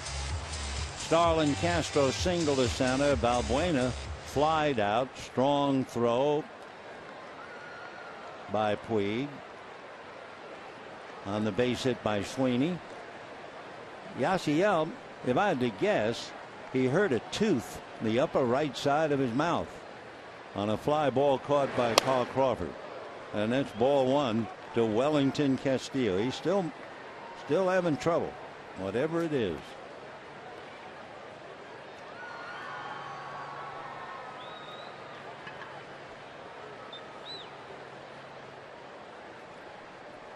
One ball and no strikes. A drive to center. Puig has to go back. It's way over his head. It's high off the wall. 1 run will score, and the bases will remain loaded. And just getting back to third safely to keep the inning alive is Castro. So Puig handles a ball hit over his head. Boy, he's really having trouble with his mouth. And Wellington Castillo bangs one off the center field wall.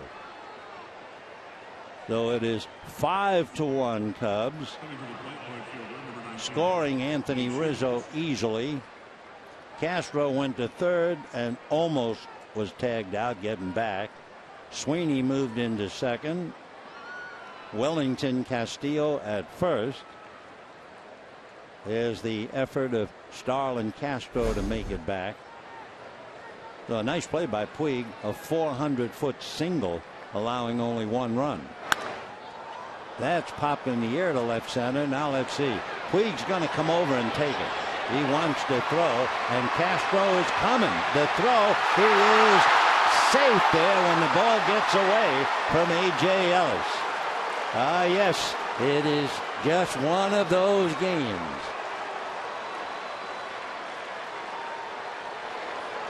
So Schierholtz has the fly ball to center. It looks like a perfect throw to the plate will be an out, but not on this night. Look at where Puig comes to take charge. Here comes Starlin. The throw's got him beaten. It was on a hop, and A.J. couldn't hold it. Got away right there, and Castro comes in with a hand. So it is 6-1 Dodgers. 2 on, 2 out, and the batter is Kyle Hendricks. So the 2 runs charged to Haren, who is now charged with all 6. Sac fly, and Dan, a picture of a pitcher in trouble. 1-1.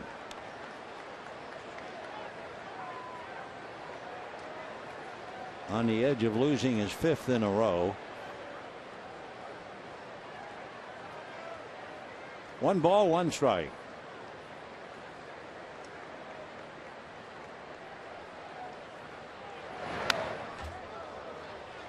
One and 2. No error if you were wondering about the getting away from A.J. Ellis. Sacrifice fly, run batted in. That's a tough job. You're trying to short hop a throw. You have a runner coming down. You have a lot to do. Puig made a perfect throw, albeit on a hop. Up just to add to it, a wild pitch, of course. I hate to say I had the feeling. Well, I could really see this coming. So a wild pitch, and the Cubs have runners at second and third, and a wild pitch with the pitcher up.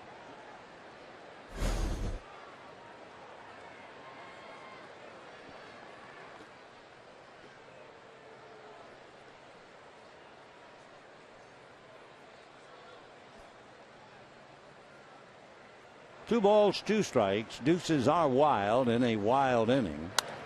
Line drive, foul. In the inning, Rizzo hit by a pitch.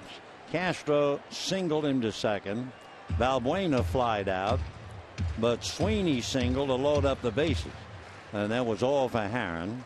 Castillo singled to get in a run. Scoring fly ball by Shearholtz got in the other. Ball 3.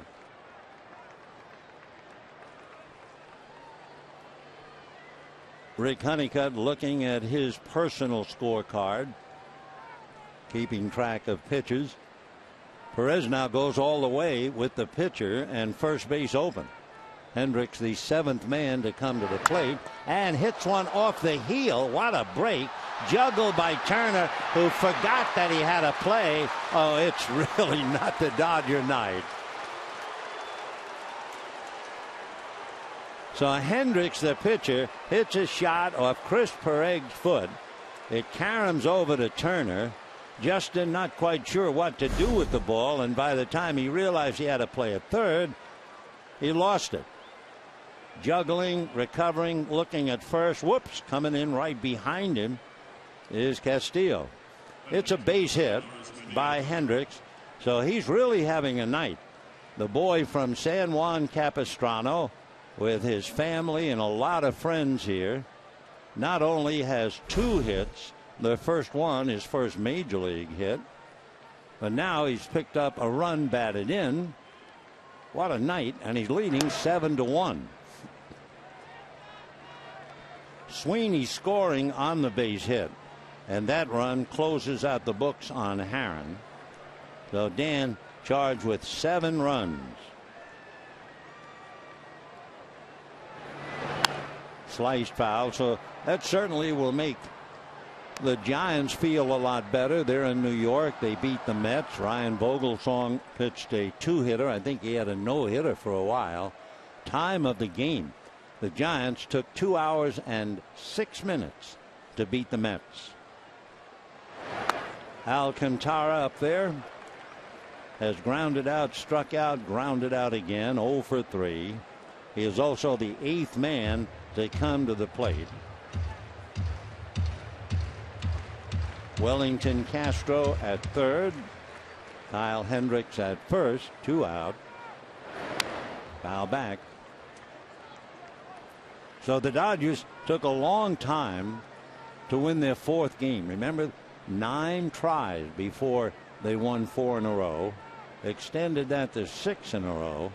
They haven't won 7 in a row since 2010. That's foul back.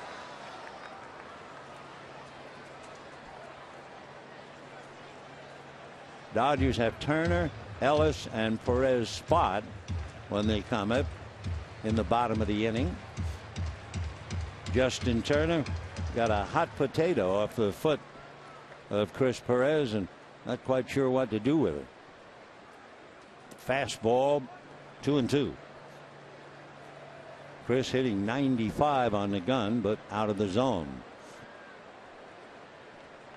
Waiting on deck, Chris Coughlin, the left fielder. 7 runs, 10 hits for the Cubs. 1 run, 3 hits for the Dodgers.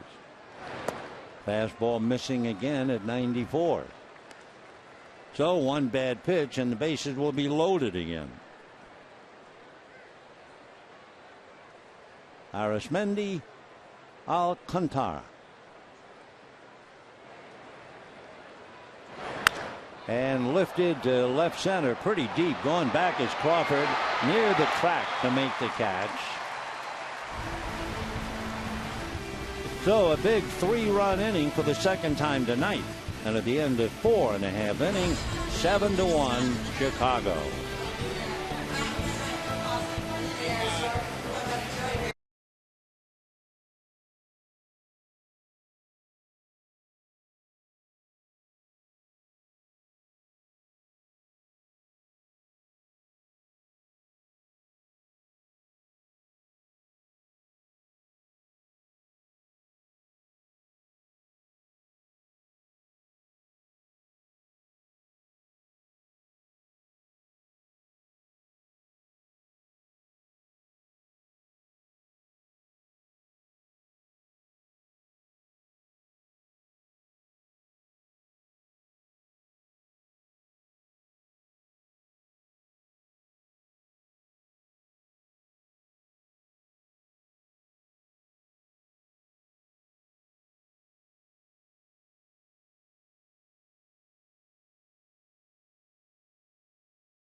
by your Southern California Mazda dealers. Bottom of the fifth inning in a game dominated by the Cubs. 7-1 Chicago with Turner, Ellis, and Perez due up. Paul Maholm down in the bullpen will be the next pitcher if they indeed hit for Perez. And it's a big night for Kyle Hendricks from San Juan Capistrano by way of Dartmouth College here tonight before his family and friends. And what a night. He's not only leading, he has 2 hits, his first major league hit, and on the second hit, his first major league run batted in. So he's having a dream night thus far, and he has to get 3 outs to be eligible for a win. Hendricks came in 1 win, 1 loss. So after 54 pitches, and he's had to work hard in the first inning when he made 20. And now Justin Turner single to center in the second inning.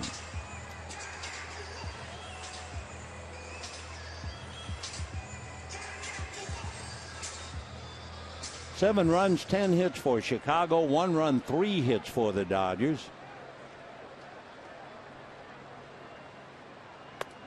Pass, ball, strike.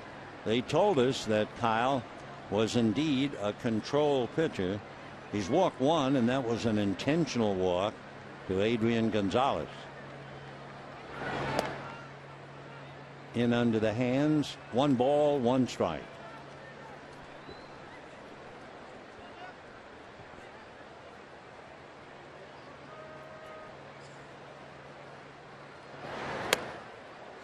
Ball 2, 2-1.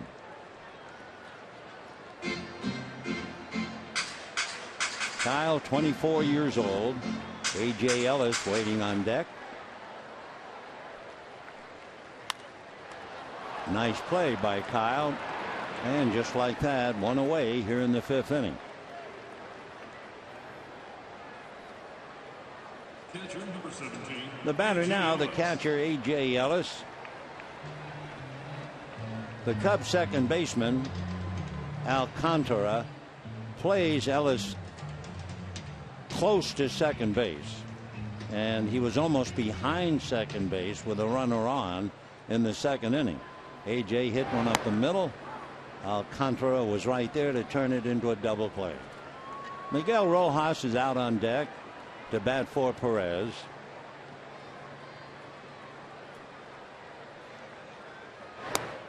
That's a strike. Though Ellis in the hole, 0-2. Anyone who's been around in the game for any length of time, not surprised. A last place team like the Cubs, a first place team like the Dodgers, on a roll, 6 straight. And the 2 words apply: look out.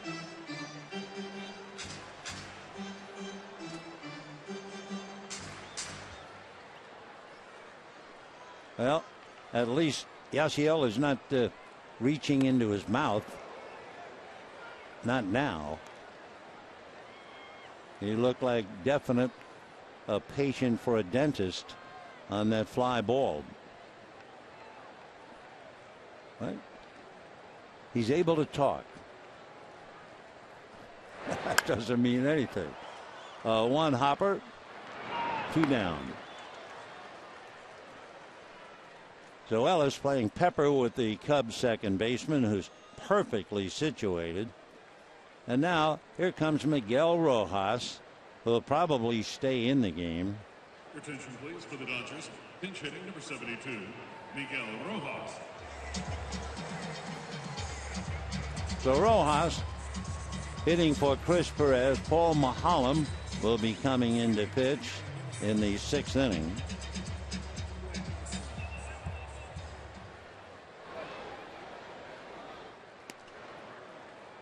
One ball and no strikes. Rojas hitting .205, has 1 home run in his young career. Very good defensive shortstop. Strike.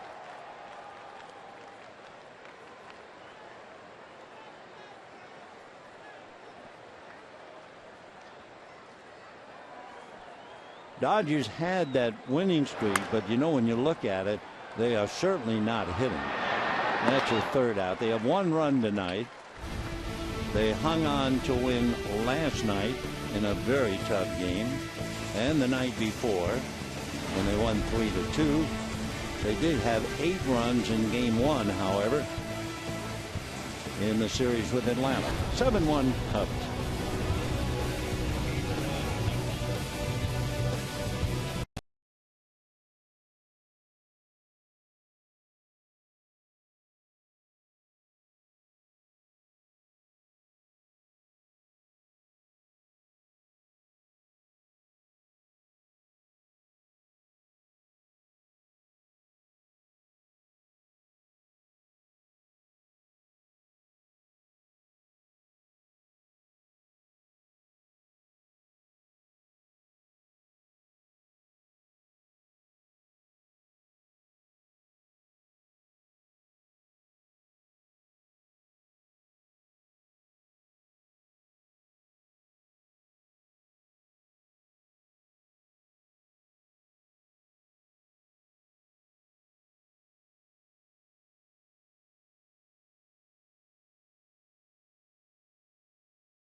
Gil Hodges hit a grand slam. Appropriately enough, he hit it against the Chicago Cubs on this day. Gil's second grand slam of the year. He wound up hitting 14 grand slams in a career that saw him win 3 Gold Gloves and 8 times an All-Star, and yet he's never been selected into the Hall of Fame, which is really a shock to those of us who saw him play for so many years. Gil Hodges, not only a Hall of Famer as a player, but certainly as a human being. You would have loved him. Let's go on to this one. Hitting at the top of the 6th inning for the Cubs, left fielder number 8, Chris Coghlan.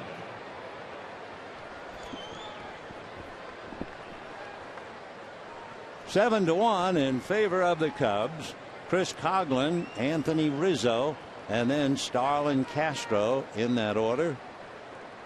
Coghlan singled a left and stole a base, struck out and flied to center, and Mahalan gets a comebacker, and just like that, 1 away. 1 out in the 6th, and Anthony Rizzo coming up. Rizzo fly deep to right in the 1st inning, double to deep right center in the 3rd, and was hit on a bounce pitch on his foot. He's been hit 12 times. Anthony hitting .287, 25 home runs, 59 runs batted in. Rizzo's home run tonight was the 100th home run hit by the Cubs, 55 on the road, 45 at home. No balls and 1 strike. Fastball shoots in there. 0-2. Game 1 of the 3-game series. Remember, tomorrow night is a 6-10 game. And that staggers AJ. He's trying to run it off. Wow. The beating the catchers take. No wonder you don't expect them to hit. Bounced off the top of the right leg, I think above the protection, and right on the leg itself. Staggered, then gets up and tried to ran it away. So he's not quite ready. Stan Conti out to talk to him, and AJ saying, I'm okay, let me play. Now he has enough of a sense of humor to laugh about it. got it right above the protector on the right leg. 0-2 the count. 1 out, 6th inning. 1 home run for the Cubs. Luis Valbuena. That was leading off the 2nd inning. It's 7-1 Chicago. The last place team in the Central leading the first place team in the West. Check swing. Cubs 3 games under 500 against the West, 9-12. The Dodgers 1 game under 500 against the Central and in danger of going 2 games under. 2-2. Rizzo followed by Castro. Anthony with 25 home runs. Ground ball back a third, smothered by Turner. Throw to first, not in time. Great effort by Justin Turner, taking a double away from Rizzo, but turns out to be an infield single. The play looks more like an out, and I think Mattingly might win this one. Here's the throw. Oh, yeah. So the umpires will be summoned. It's a little discouraging for Mattingly, I'm sure. I mean, you're losing 7-1, and you're asking for a review on a play at first base, but it does look like Rizzo was out.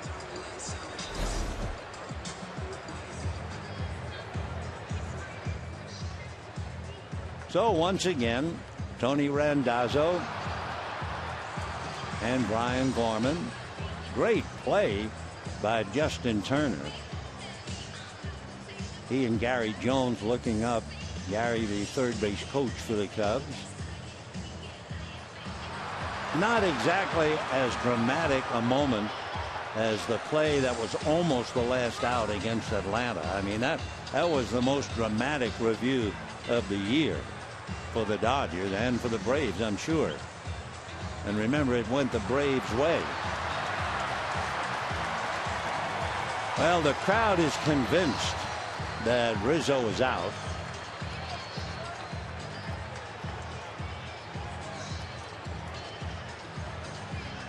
And he's out. Okay. That wasn't too tough a call. And Hanley Ramirez congratulating Turner on a great play. Diving, backhand, smothering stop, gets up, makes a strong throw on the money, and Big Van Slyke goes out to get it, and an out. Way to go, Redhead. But they're down by 6. 7-1 Chicago. And here is Starlin Castro, 2 for 3. Made an error in the first inning. Had not made an error in the last 38 games. Well, he's made up for it. Scored twice. 1 ball and 1 strike. When the Dodgers come up in the 6th inning, they'll have Gordon, Puig, and Van Slyke. Foul ball, 1-2 to Starlin. Castro, remarkable player already, and he's only been up since 2010.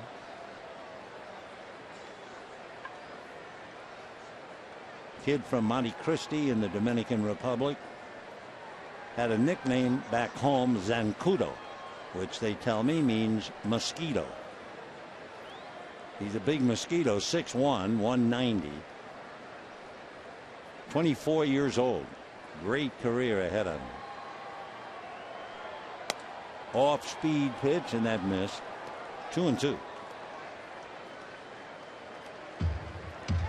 Monte Cristi, they tell me, a coastal fishing town in the Dominican on the northwest edge of the country. 2-2. Fouled away. When Starlin was about 7 years old, he started to learn to play baseball. He used a milk carton for a glove when he was 7 years old. If you can catch the ball with a milk carton, you can do pretty well with the regulation glove. 2-2. Breaking ball, hammered to left. Late start by Crawford. The ball over his head anyway. Up against the wall. Castro steaming into second base without a play. For Starlin Castro, his 29th double. And for Castro tonight, despite the error, he's now at 3 hits. Carl Crawford did not have any jump, although I don't think he could have caught the ball anyway. But it was late before he broke back.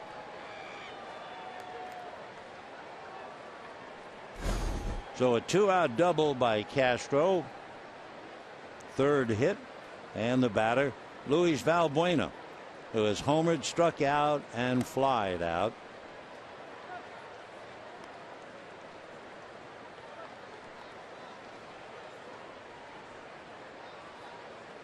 Valbuena, the third baseman, another left-hand batter. Line drive to left field. That's a base hit. Crawford on it. Here comes Castro. He will score to make it 8-1 Cubs on a long single by Valbuena. That's his second hit. So the route is on. Center fielder Ryan Sweeney. And the batter now is the center fielder Ryan Sweeney. Crawford gets it on the hop, but no chance. Castro runs so well, and with 2 out, there was no doubt. So he's in there with a hand. 8 runs, 12 hits for the Cubs. 1 run, 3 hits for the Dodgers. And ball 1.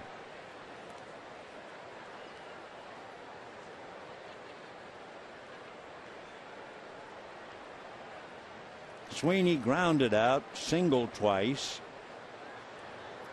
scored twice.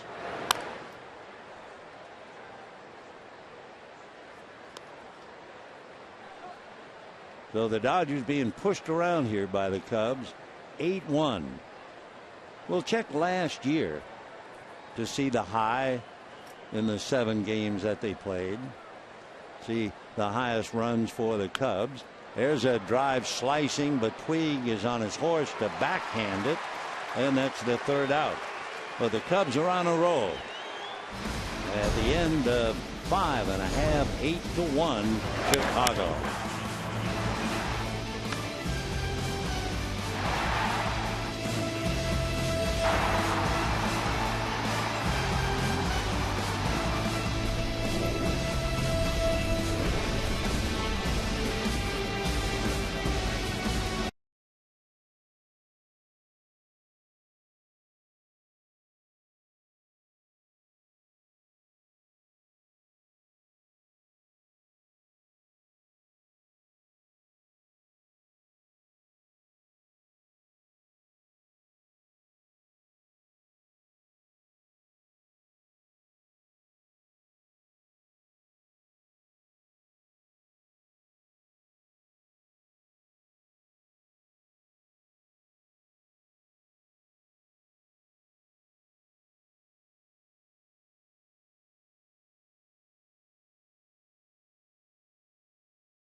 Chicago. Be sure to bring your friends and family to Dodger Stadium Saturday, August 16th for baseball and a movie.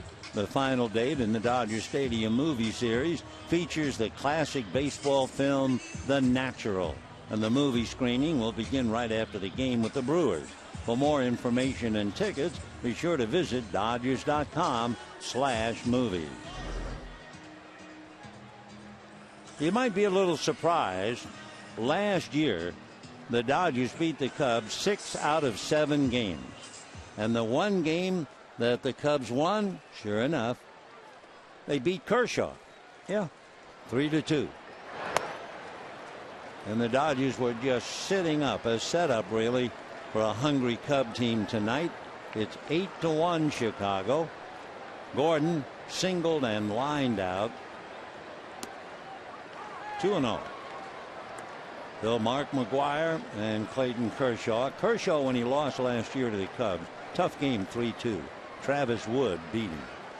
The most runs scored by the Dodgers last year in any game against the Cubs, 6. And for the Cubs, 8 runs tonight. That's a windfall.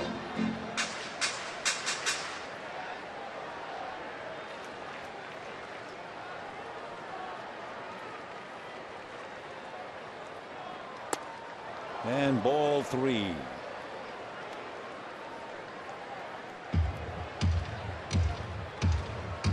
Kyle Hendricks having a dream night. Yasiel Puig on deck. Kyle with family and friends here. Flipped in there from San Juan Capistrano.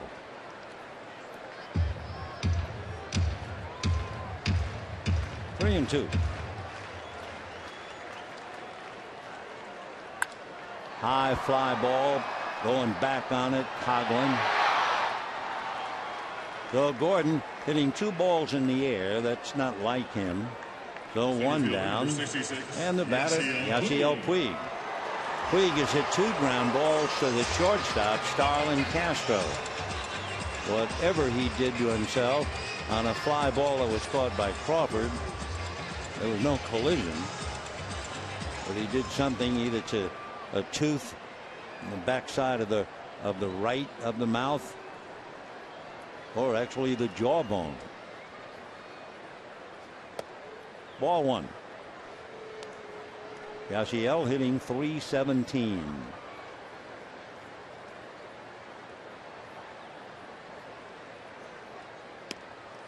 Two and 0.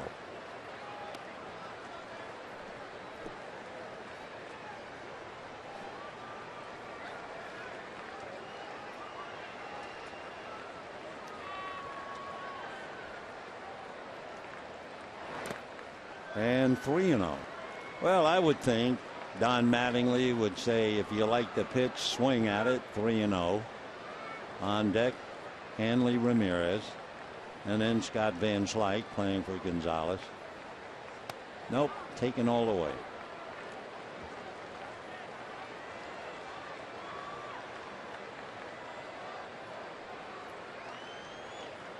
Three balls and 1 strike. High foul off first. Rizzo, no play. It's going to wind up in the stands. 3-2 the count.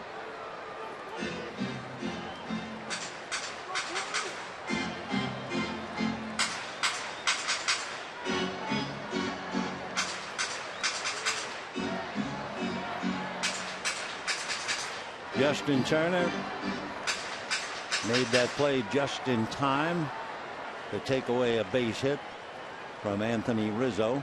That's about the only bright spot for the Dodgers tonight, really. Fastball, that will go foul down the line. Still 3-2 to Yasiel.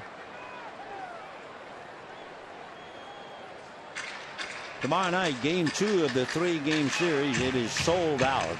We want to make sure you know that in case you're thinking about coming over. Tomorrow night's game at 6:10, a sellout. Foul ball. Tomorrow night, Hyunjin Ryu and Tsuyoshi Wada, Japanese pitcher. And then the concluding game on Sunday, Edwin Jackson and Josh Beckett. There's Edwin.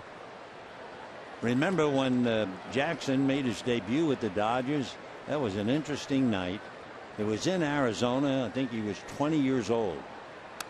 Foul back. His dad, mom, and I think sister was sitting directly by the Dodger dugout, right behind it. And we were televising, and his father was on the cell phone, apparently talking to people watching Edwin Jackson. And it was a lovely night, father and son. Long throw. Castro's got a good arm, but it's not in time to beat Puig. Boy, Anthony Rizzo sure helps. Now it's the Cubs' turn to check and see whether they want an official review. Castro, a great arm. Wow. And Puig lunges and beats the throw. Yeah, but if I were Rizzo, I would stay back. Never mind looking at his manager. It's a base hit. Anthony on the bag. Renteria stays in the dugout. Puig has a base hit. And here's Van Slyke.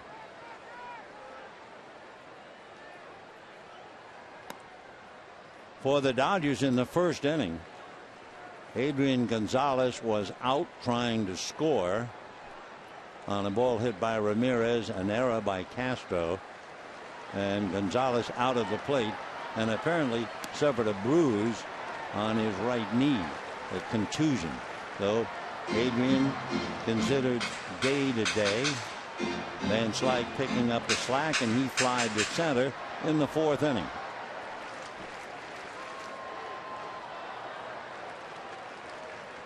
Two balls, no strikes. It is 8-1 in favor of the Cubs.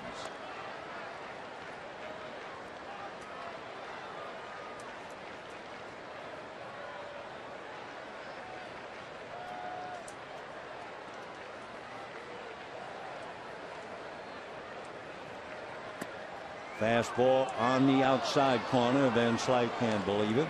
2-2. So with Hendricks pitching against San Diego and Will Venable, you would really have an Ivy League matchup. Hendricks went to Dartmouth. Venable went to Princeton.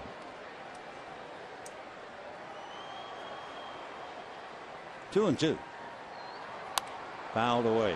Reminds me in that terrible first year for the New York Mets, they lost like 120 games.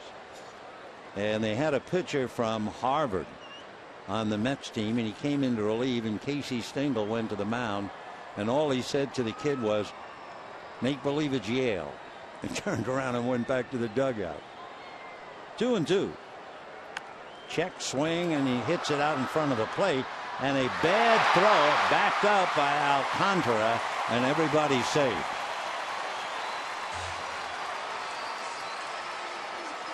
So Wellington Castillo, a check swing that inadvertently hit the ball, tapped it out in front of the plate. Castillo has it sail on him. No chance for Castro, backed up by Alcantara. The good backup play by the second baseman. It'll be a fielder's choice and an error charged against Wellington Castillo.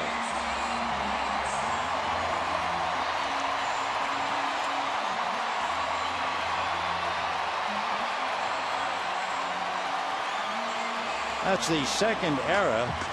Castro had one, and now Castillo the catcher. And here's Hanley Ramirez. For the Dodgers, first time you could call it a rally. An infield single by Puig and a check swing topper in front of the plate that turns out to be an error by the catcher. Not much of a rally. One away. Trying to hit those corners all night. He's done a great job. The only walk by Hendricks, an intentional walk that was given to Adrian Gonzalez in the first inning. 1 ball, no strikes, 2 on, 1 out.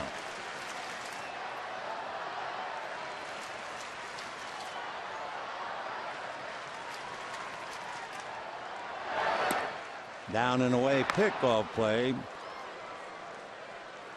2-0. Wellington Castillo, like just about every catcher who ever lived, not only has a good arm, but loves to throw. It's all part of the package.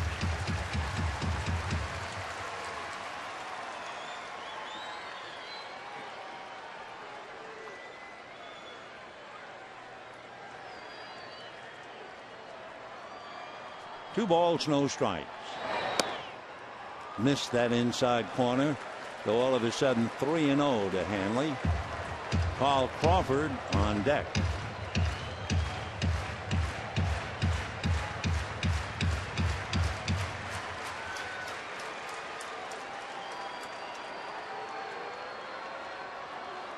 Three balls, no strikes. In there. 3-1.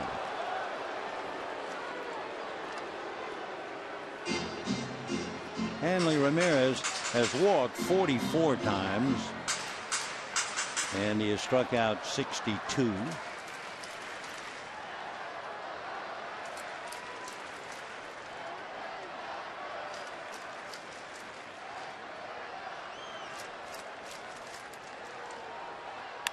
Ground ball back a third. Ball in play. They get 1, not 2. Whoops, here comes Puig, and he is safe. So the Wild Horse steals a run.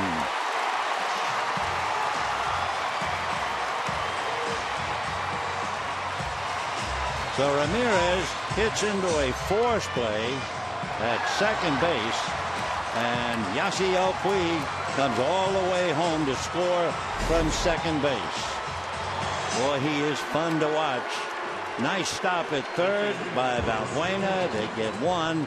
The throw to first not nearly in time, and here he comes, avoiding the diving tag by the catcher Wellington Castillo. Missed him there. Now the lunge, and he made it with the left hand. That was quite a play. Missed once, missed twice, and then the score. All the while, Jim Wolf right there watching. So the Dodgers really steal a run on the daring do of Puig. Meanwhile, Rick Renteria goes over to talk to Jim Wolf. Yep, they're going to have another review. There'll not be an RBI. The crowd groans. I mean, the official review is okay once in a blue moon, but like everything else, you can wear it out. Now, Brian Gorman and Jim Wolf talking to Renteria.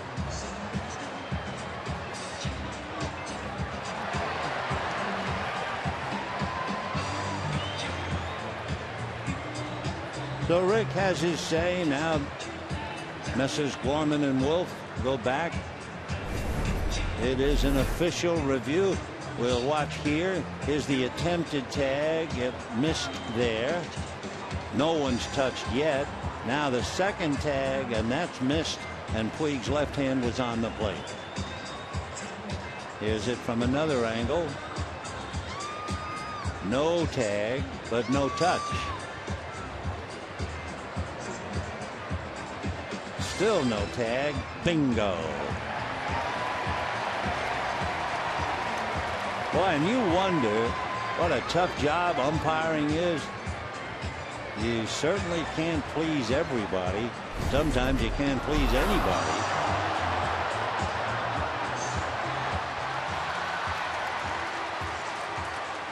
I remember as a kid, you'd go to the movies and they'd have a sing-along, and the lyrics would come up on the screen, and a little ball would bounce above the lyrics to help you have the rhythm of the song. Well, it's follow the bouncing ball and tag. So far, no tag, no tag, no touch. Now the run.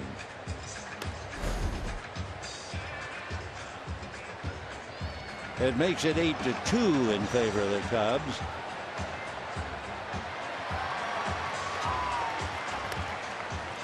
Renteria making a challenge.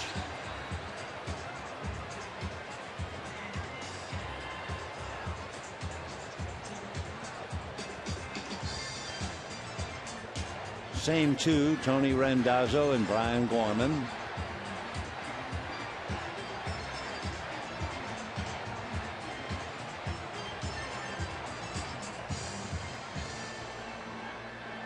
So we wait and see. We've looked at the angle several ways.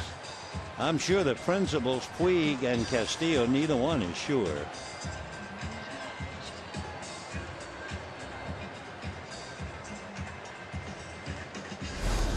One more look. Is there any touch there? Not on the left hand. What about the right hand? Wow. Well, Jim Wolf is on that side, so he was looking and had a shot, I think, of the catcher's mitt as to whether it touched Puig's hand or not. Yasiel, even in a runaway Cub game, has given the crowd a big lift as he tries to score from second on a force play and the throw to first.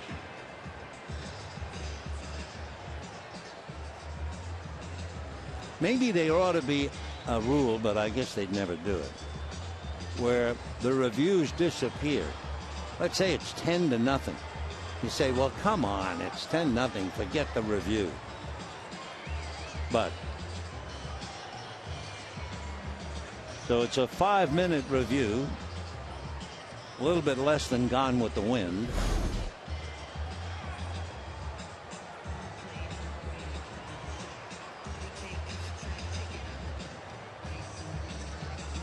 I think the left hand made it, but it's virtually impossible, isn't it? Now after 5 minutes they get the report from New York. We give up. It's up to you. You were there.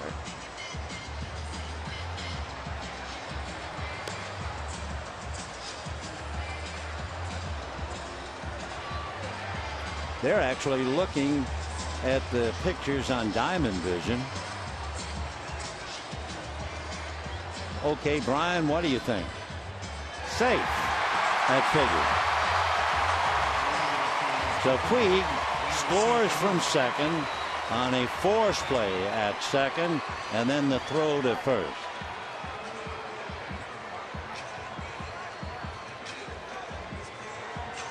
Hanley Ramirez at first base.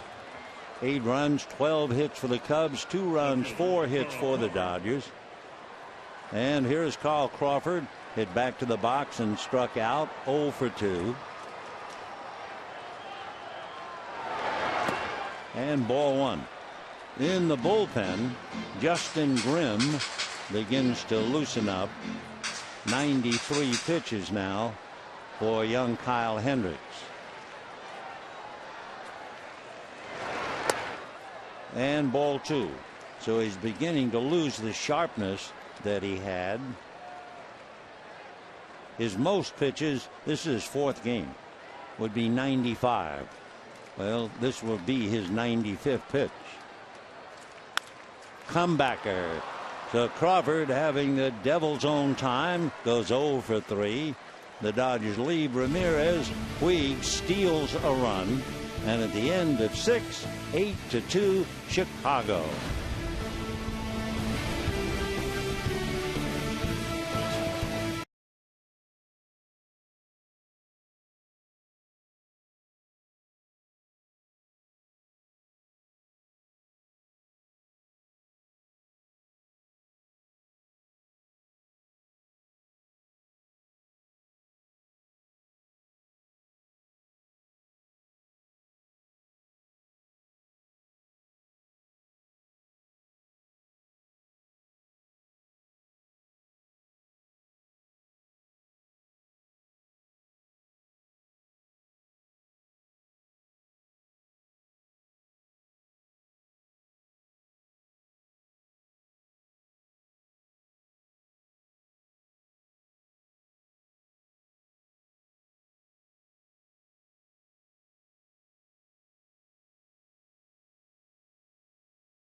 Two in favor of Chicago.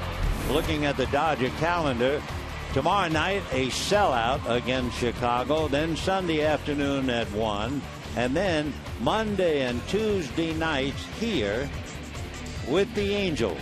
And then the Dodgers go to Anaheim for 2. And then after the game in Anaheim on the 7th, the Dodgers hit the road. 3 with Milwaukee, 4 with Atlanta, and come home to play Milwaukee, San Diego, and the Mets. Andre Ethier comes into the game as they take Yasiel Puig out for a rest. I'm not sure what he did to his mouth on the fly ball earlier in the game, but he was healthy enough to score from second on a force play at second. So Yasiel gets a well-deserved rest, and the catcher, Wellington Castillo, has walked twice and singled. RBI and a strike from Paul Maholm.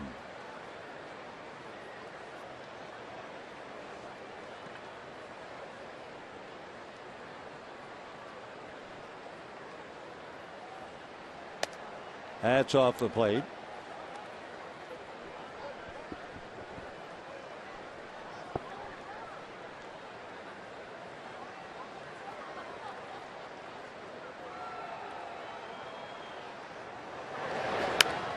High fly ball to center.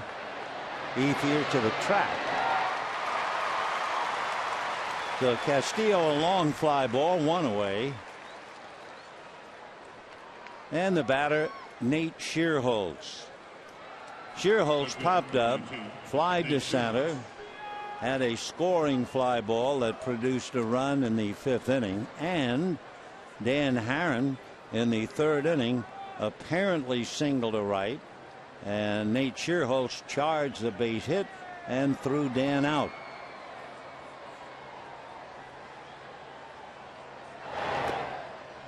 Ball 1.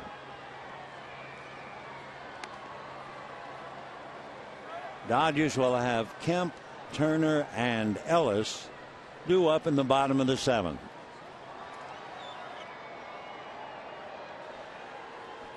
One ball, no strikes. That missed. 2-0. On deck, Kyle Hendricks, the young fellow who's done very well. Allowed 2 runs and 4 hits. Trying to win his 2nd big league game. 2-1 to Nate.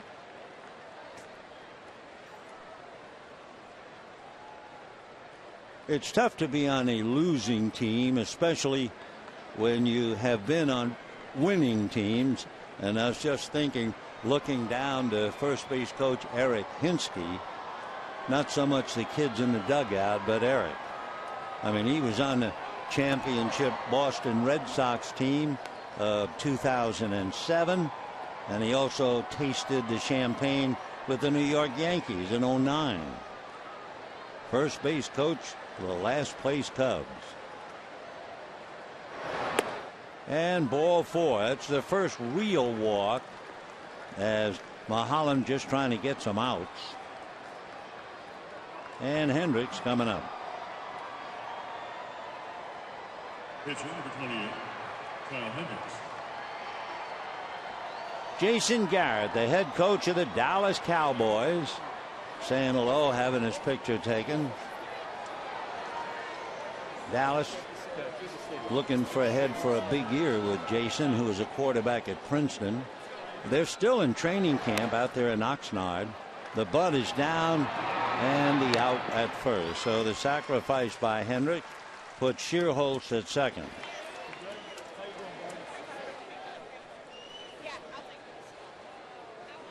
Jason, obviously very popular. They took a picture of him on Diamond Vision earlier, so the crowd is aware of him. Good looking fella, talking to Clayton Kershaw. As a former quarterback and a Princetonian, it's only right he should be here watching a boy from Dartmouth pitch.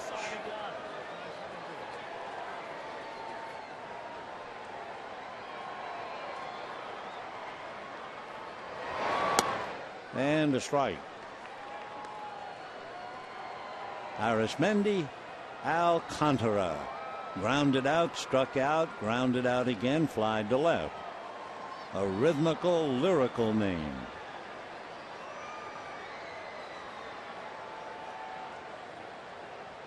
No balls, 1 strike. 8-2 Cubs. They've led since the 3rd inning. Slow curveball.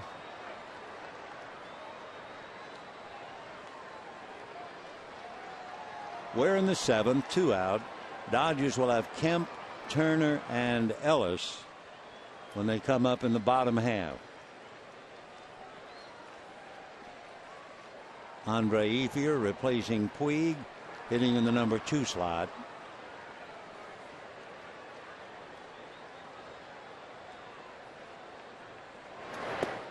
At his feet.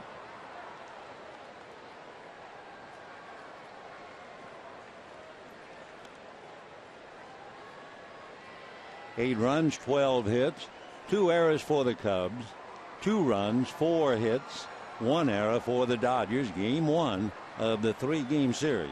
Dodgers, remember, had beaten the Cubs 9 of the last 10 meetings.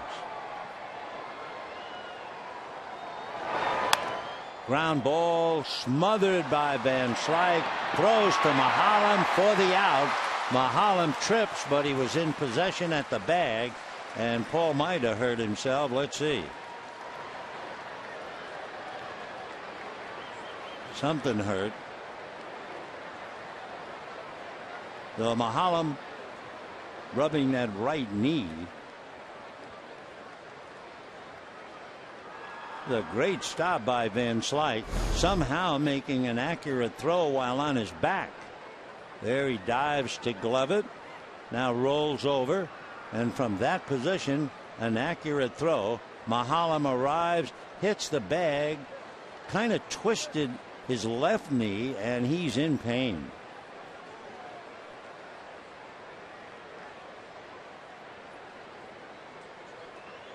Right leg, and then that's when I think it hurt, when his left foot hit the ground.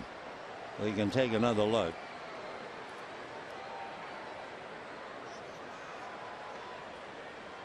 Right's okay. Now watch the left. Turns, and you can see he is in pain. Wow. So Paul is down. They're working on the ankle and the foot.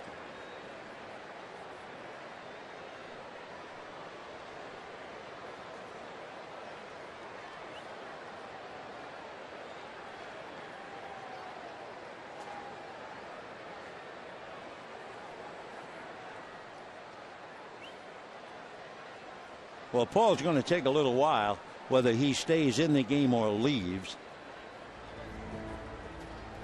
It's 8-2 favor of the Cubs. One way or another, an awkward and forgettable night for the Dodgers so far. Now Paul on his feet. Stan Conti talking to him. Hanley Ramirez giving him a pat on the back.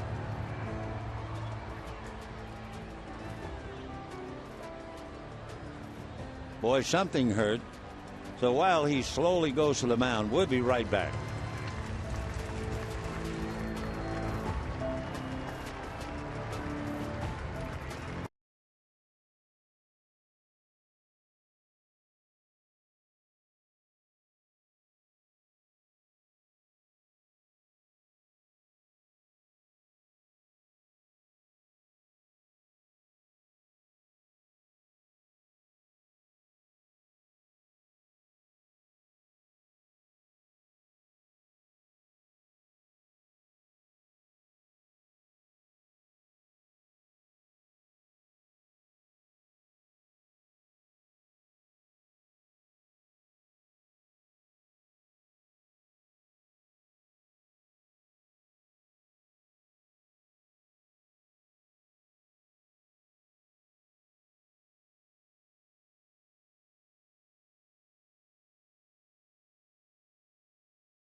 down. I'm not sure if he twisted his knee or an ankle or even both. Hyperextend the leg, whatever. Paul was in pain, had trouble getting down the steps going into the Dodger dugout, and is now back, I'm sure, in the clubhouse.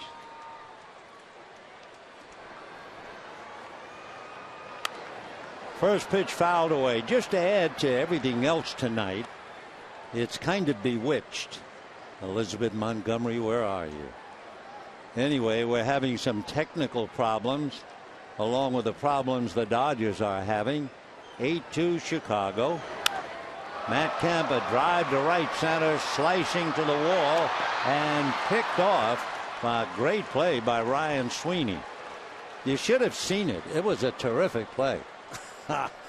One of those things. All right. Kemp a long out. The batter will be Justin Turner.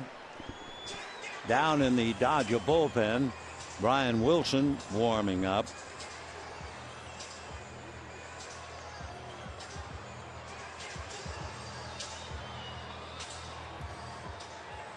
So with one away, Justin Turner single to center, hit back to the box, 1-4-2, and a strike. Apparently the technical problem does not really affect you. You can see it. I can't. Maybe it's just as well tonight. Foul back in the count, 0-2. By the way, we have had 4 official reviews. We also had one that the umpires called. It was not an official review. So we really had 3 and 1. And in the total of 4 reviews, it has taken 9 minutes and 27 seconds. They were 140, 234, 112, and 401. 1 ball, 2 strikes. Check swing. They look. No swing. Tony Randazzo. And a 2-2 count. Mahalam in the inning made the unlucky 13 pitches and goes out. Turner fouls it back and the count stays 2-2. Should the Cubs win tonight, they will then have won 4 of their last 5. Before that, they had lost 15 out of 19. So they're trying to get well against the first place team in the National League West. The Giants won today, so unless the Dodgers have a miracle comeback, their lead will be cut to 2.5. Giants are playing the Mets, the Dodgers playing the Cubs. And Turner, a big swing, and down he goes. Hendricks, they told us, was not a strikeout pitcher, but he is a control pitcher. And sure enough, he struck out 3 and walked 2, but one of those intentionally granted. So with 2 out, A.J. Ellis hit into a double play and grounded out. Juan Uribe is out on deck, and our screen has gone to black. And a strike to A.J. Ellis. We have 2 monitors up in the booth. No signal in one, and a beautiful picture on the other of A.J. Ellis. Strike 1 pitch, low and away. Just as long as you folks are seeing everything, that's okay. Yeah, so that's fine. 1-1 to A.J. And a high fly ball going back on it is Coghlan on the grass. And Chris puts it away, and the Dodgers go 1-2-3 in the 7th inning. And at the end of 7, Kyle Hendricks walks off leading 8-2.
they've left ever since they scored 3 in the 3rd inning.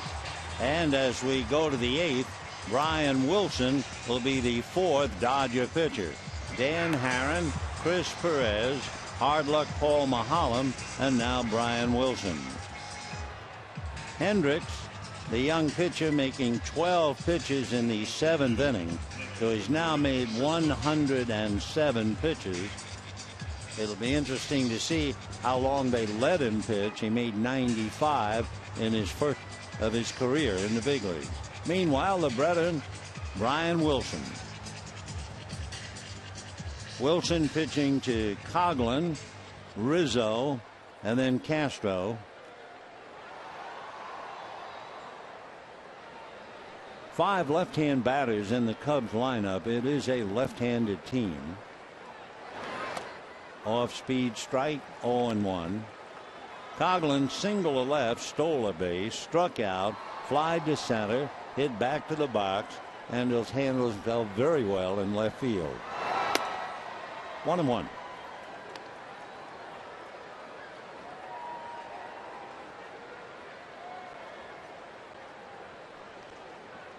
One ball and 1 strike the count.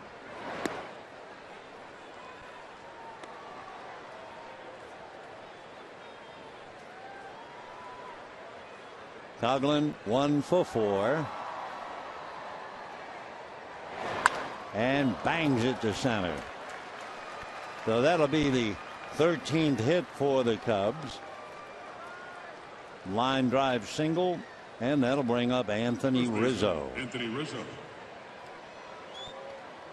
Anthony Rizzo flied to right, doubled to right, hit by a pitch, scored a run, and grounded out.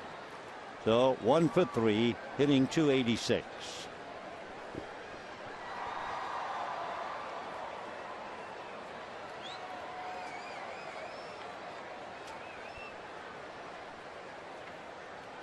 Tomorrow night, remember, a sellout, and remind those who have tickets, a 6:10 game. Tsuyoshi Wada and Hyunjin Ryu. Fastball at the knees, 1-1 to count.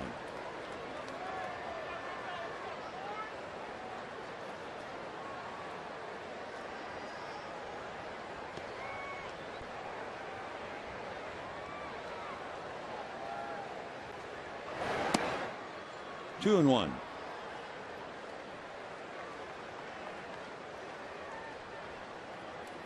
For Brian Wilson, in his 41st game, but he's been struggling. 1-3 with an ERA of 5.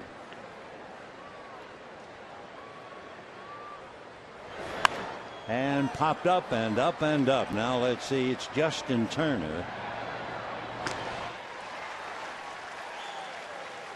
So Rizzo fouls out, and the batter will be Starlin Castro. For Starlin Castro, with a runner on and 1 out, he has 3 hits tonight. Single to third, single to center, double to left. So far this year, the players with a 3-hit game: Jose Altuve, D. Gordon, Troy Tulowitzki, and Starlin Castro. Juan Uribe has 10 3-hit games. Altuve 18. D. Gordon and Troy Tulowitzki 14. Where's that ball, says AJ. And down to second easily goes Coghlan. 1 ball and no strikes. Pitch, a backhanded effort. So we'll see if they call it a wild pitch because it was in the dirt, and they will. 1 ball and no strikes to Darlin Starlin. I'm sure a lot of the ladies hang that on him in Chicago. A great young player, 24 years old.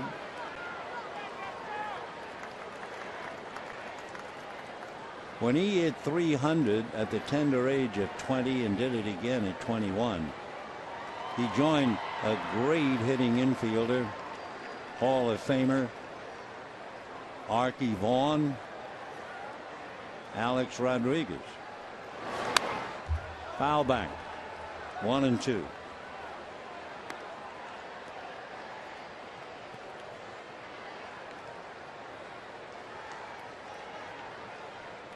Starlin, Starlin, his father's name, Diogenes.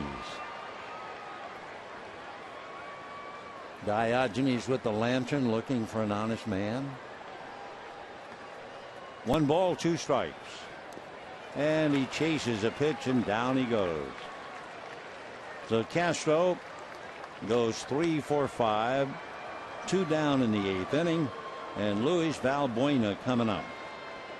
Valbuena homered, struck out, flied out, singled.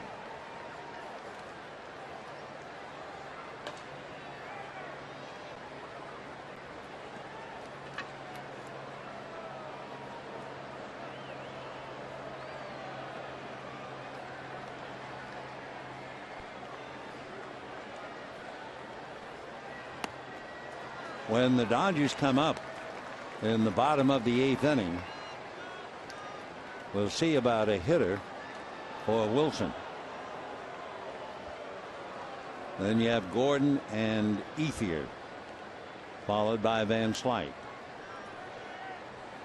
0-1. 1-1.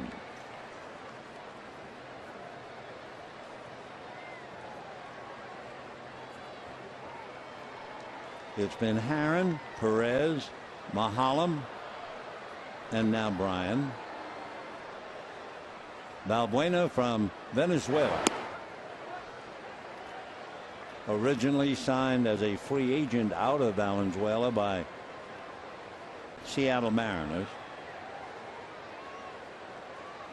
He'll be 29 the 30th of November.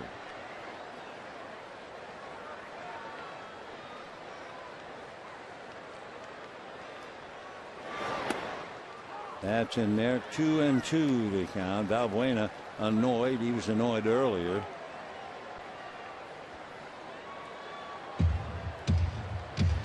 He told you that growing up he had the advantage. His mom was the president of the local Little League.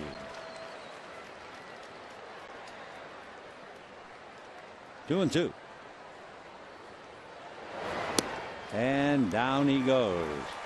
So Valbuena strikes out. Wilson strikes out 2 while giving up a hit. And we head for the bottom of the 8th. It's 8-2 Chicago.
Chicago. RBI Baseball is back with all 30 MLB teams and 2014 players.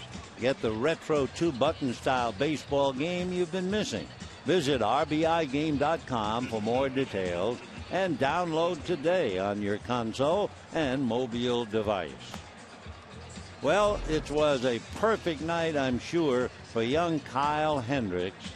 Kyle Hendricks from San Juan Capistrano had members of his family and a lot of friends here tonight. He made his 4th Major League pitching debut, first time at Dodger Stadium, and what a night.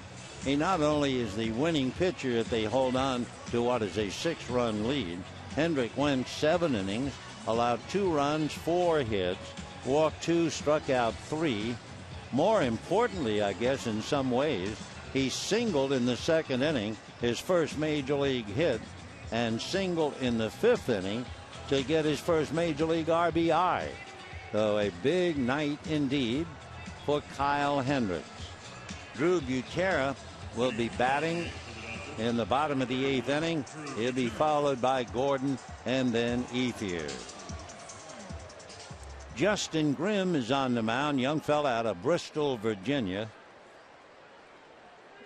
Red Sox wanted him, and Justin opted instead to go to the University of Georgia, though later on he was selected by the Rangers. 6'3", 195. He'll be 26 August the 16th. 0-1 to Butera, way out in front. 0-2.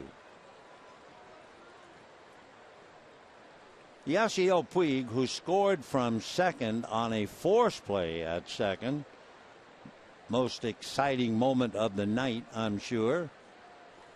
Left the game with a mild left hamstring, though they took him out for precautionary reasons. And the way Yasiel acted earlier, he might need a trip to the dentist. 1 ball and 2 strikes to Butera.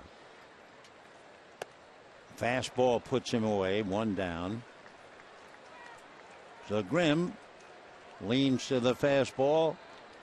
Butera empty-handed, going back to the dugout. And D. Gordon coming up.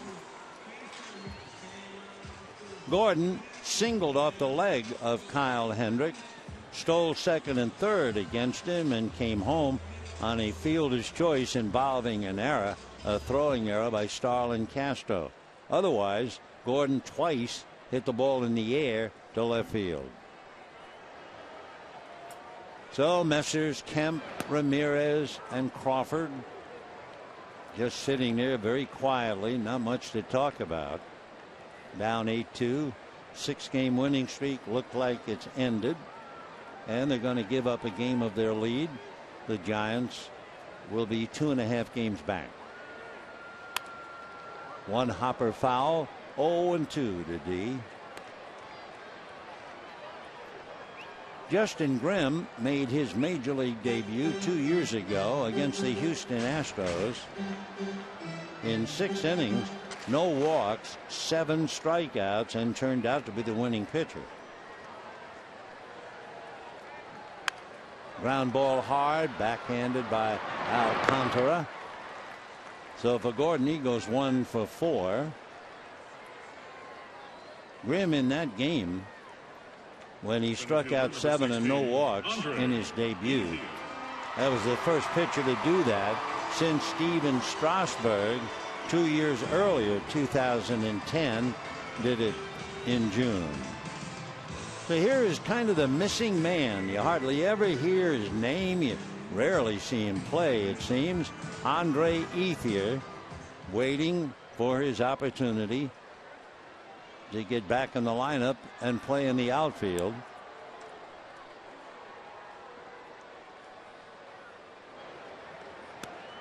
And a strike. 2 out in the 8th. 8-2 Chicago. The paid attendance tonight, 47,900. Andre 0 for 2. Ethier hitting .247, 4 home runs, 37 runs batted in. Jamie Wright is up to pitch the 9th inning. In the dirt, check swing. There's Jamie. So it's been Herron, Perez, Mahalam, and Wilson. Mahalam went out hurting. We'll have to wait tomorrow to get a report on Paul.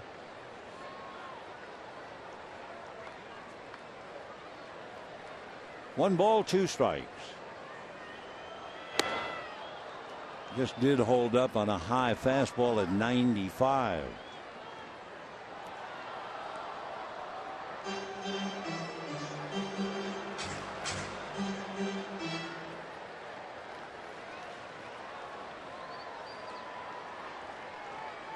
Two and two. And ball three.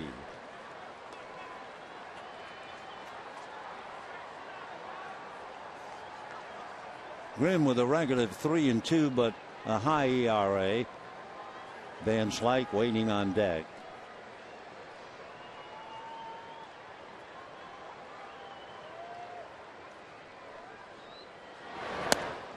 And on the corner, strike three called.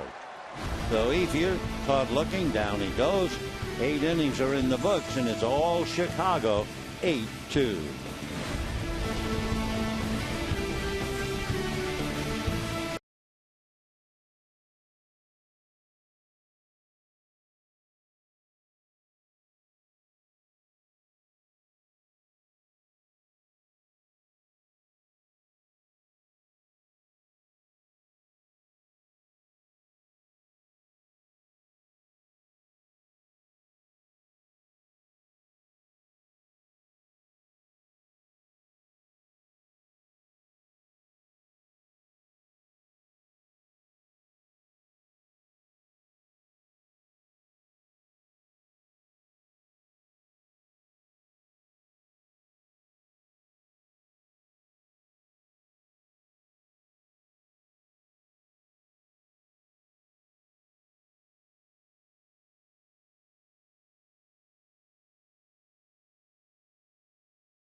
It's 8-2. Drew Butera, who batted, stays in the game behind the plate, and he stays in to catch Jamie Wright.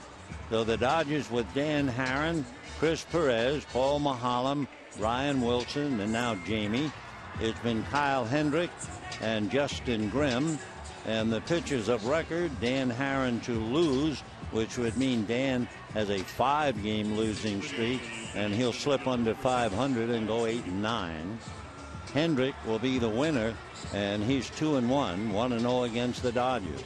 A.J. Ellis having a serious chat, I'm sure, with Rick Honeycutt about the pitches that he caught tonight, especially talking about the starter, Dan Herron. Dan struggling, has lost 5 straight. Once again, home run ball took a bite out of him. And we go to the 9th. Mark Sweeney, the center fielder, one of the 5 left-handers in the lineup, and a strike, 0-1. Sweeney, Castillo, and Schierholtz.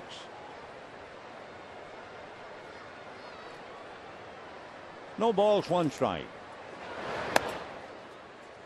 1-1.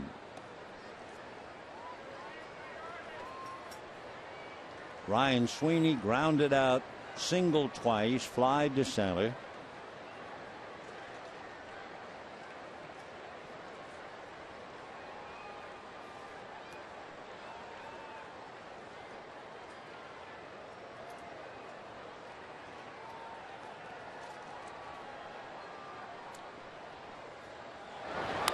Foul back.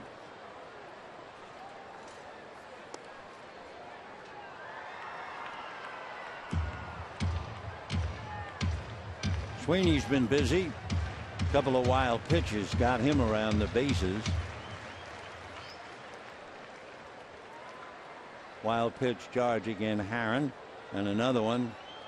Herron in the 5th inning. Foul back, count stays 1-2. Ryan Sweeney. Some good looking young players with the Cubs. That's what they're trying to do, build from within, play some kids, and above all, get better.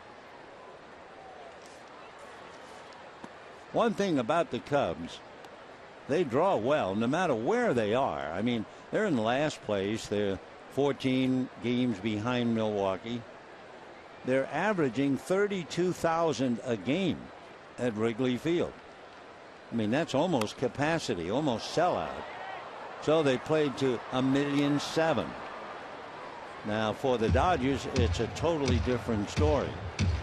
Dodgers are averaging 46.6, and by tomorrow the Dodgers will have played well over 2.5 million. 2-2, and that's going to go foul down the line. So you have a veteran ball club as the Dodgers playing in a big ballpark and playing well in first place. You have a struggling organization, and the crowd and the city seems to be happy with it one way or not.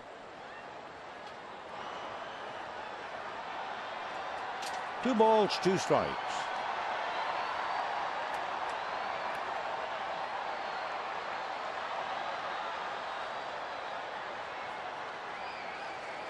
One of the feelings when baseball people get together and talk about the Cubs, and that's kind of interesting.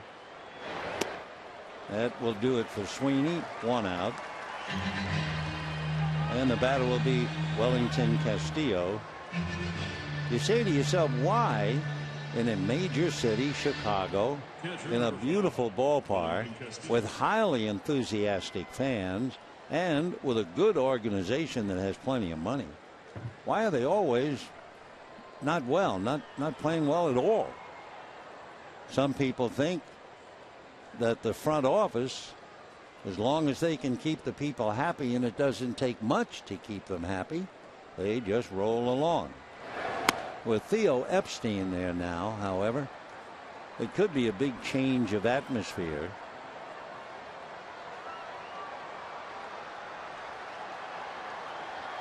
One ball and no strikes. Crowd reacting to a paper airplane. That's a strike. 1 ball and 1 strike. Wellington Castillo. 2 walks, single, fly to center.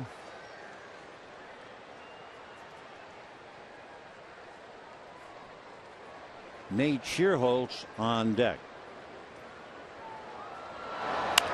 And a soft line drive backhanded by Hanley, and we have 2 down here in the top of the 9th inning.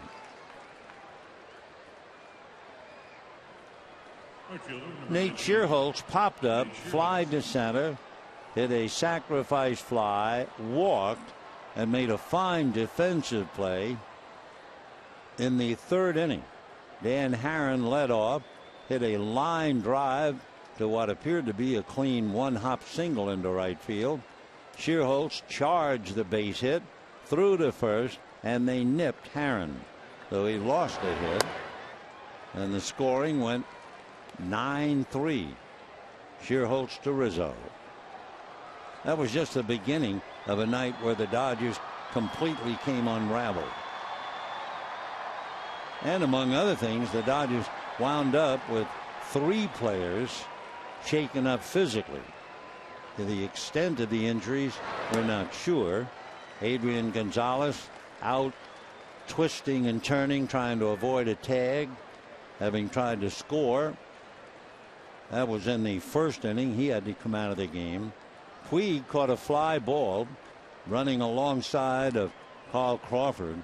Actually, Crawford called the ball that time, and Puig did something either to a tooth or his jaw, doing it to himself as he ran over to field the ball. And then Yasiel scores from second, They take him out with a mild, tight hamstring. And then Paul Maholm hurts a leg, a knee, or an ankle, or maybe all, on a close play at first base.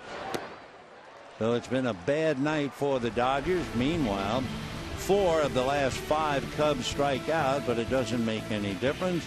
We're going to the bottom of the ninth, 8-2 Chicago.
Only 8-2. They piled up 13 hits.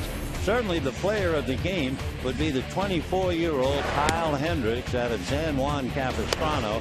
He not only won a strong 7, limiting the Dodgers to 2 runs, but he also had his first 2 major league hits and his first major league run batted in.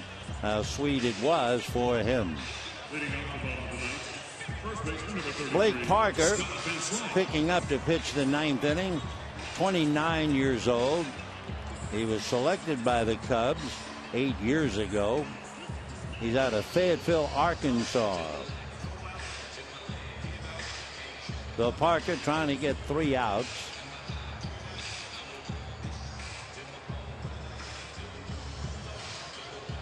Scott Van Slyke will be coming up.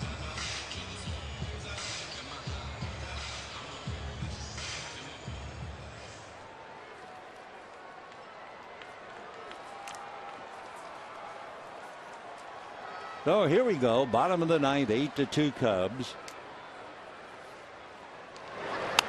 First ball swinging, towering foul ball behind the plate, well back. 0-1 the count.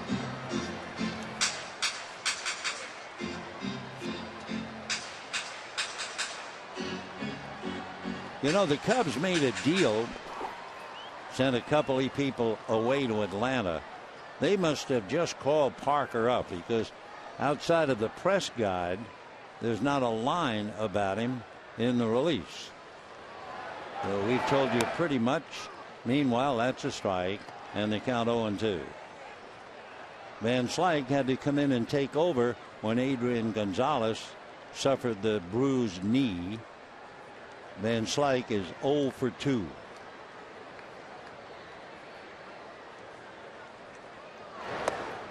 And that's on the inside corner, and down he goes. So for the Dodgers, 4 strikeouts in the last 2 1/3 innings. Turner, Butera, Ethier, now Van Slyke.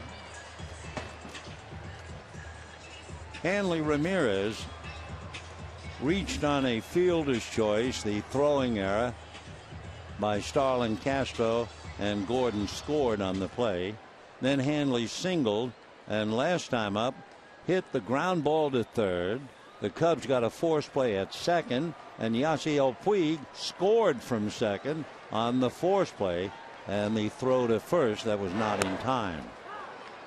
Puig, however, shook himself up a little bit, and he had to come out. Giants won today 5-1 behind Ryan Vogelsong in a game in New York that took 2 hours and 6 minutes for a full 9 innings. So the Giants will be 2.5 games back, and the Giants figure to get better in some ways. They're going to lose Matt Cain probably for the rest of the year, bone chips in the elbow. However, by next week, probably Tuesday, they're expecting Angel Pagan to come back, and sometime next week they expect their home run hitting first baseman Brandon Belt to come back. 1 ball and 1 strike.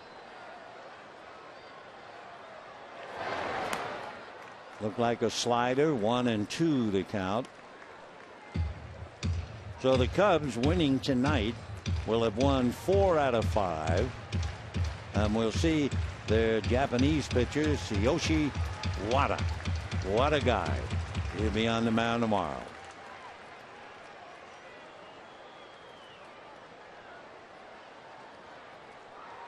One ball, 2 strikes.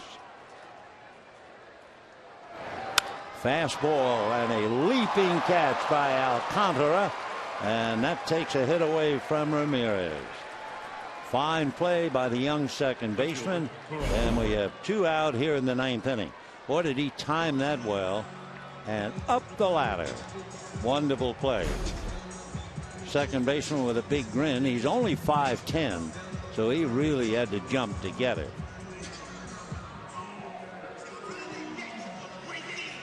So here is Carl Crawford, twice hit back to the box, struck out, struggling since the coming off the DL.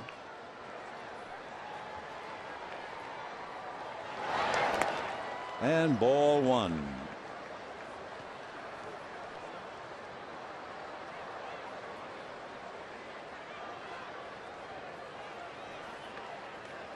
Dodgers trying to pick up the momentum again. The big name in Chicago is Jose Abreu, 27-year-old rookie from Cuba, playing for the White Sox, has hit in 21 straight games, 39 of 40, while hitting 31 home runs and driving in 84 runs this year so far for the White Sox. Foul ball. Jose Abreu, another Cuban sensation. Puig has some company.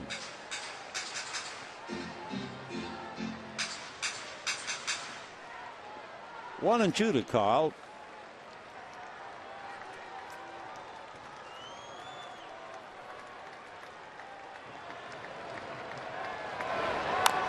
Fouled away. Dodgers scored in the first inning. Cubs came right back. Valbuena hit a home run to tie it up. Then it became Chicago all the way. They scored 3 times in the 3rd inning, 3 times in the 5th inning, once more in the 6th inning. Dodgers got a murmur of protest with a run in the bottom of the 6th, but they were pretty much out of it by then. Crawford, a drive to center. Sweeney was shallow, goes back to pick it off. Dodgers roll over here. The Cubs did what it looked like. They would come in and snap the Dodgers' 6-game winning streak, beating the Dodgers 8-2. Winning pitcher Kyle Hendrick and the loser Dan Haren. Remember, tomorrow night 6:10, and we'll talk to you then. Till then, good night, everybody.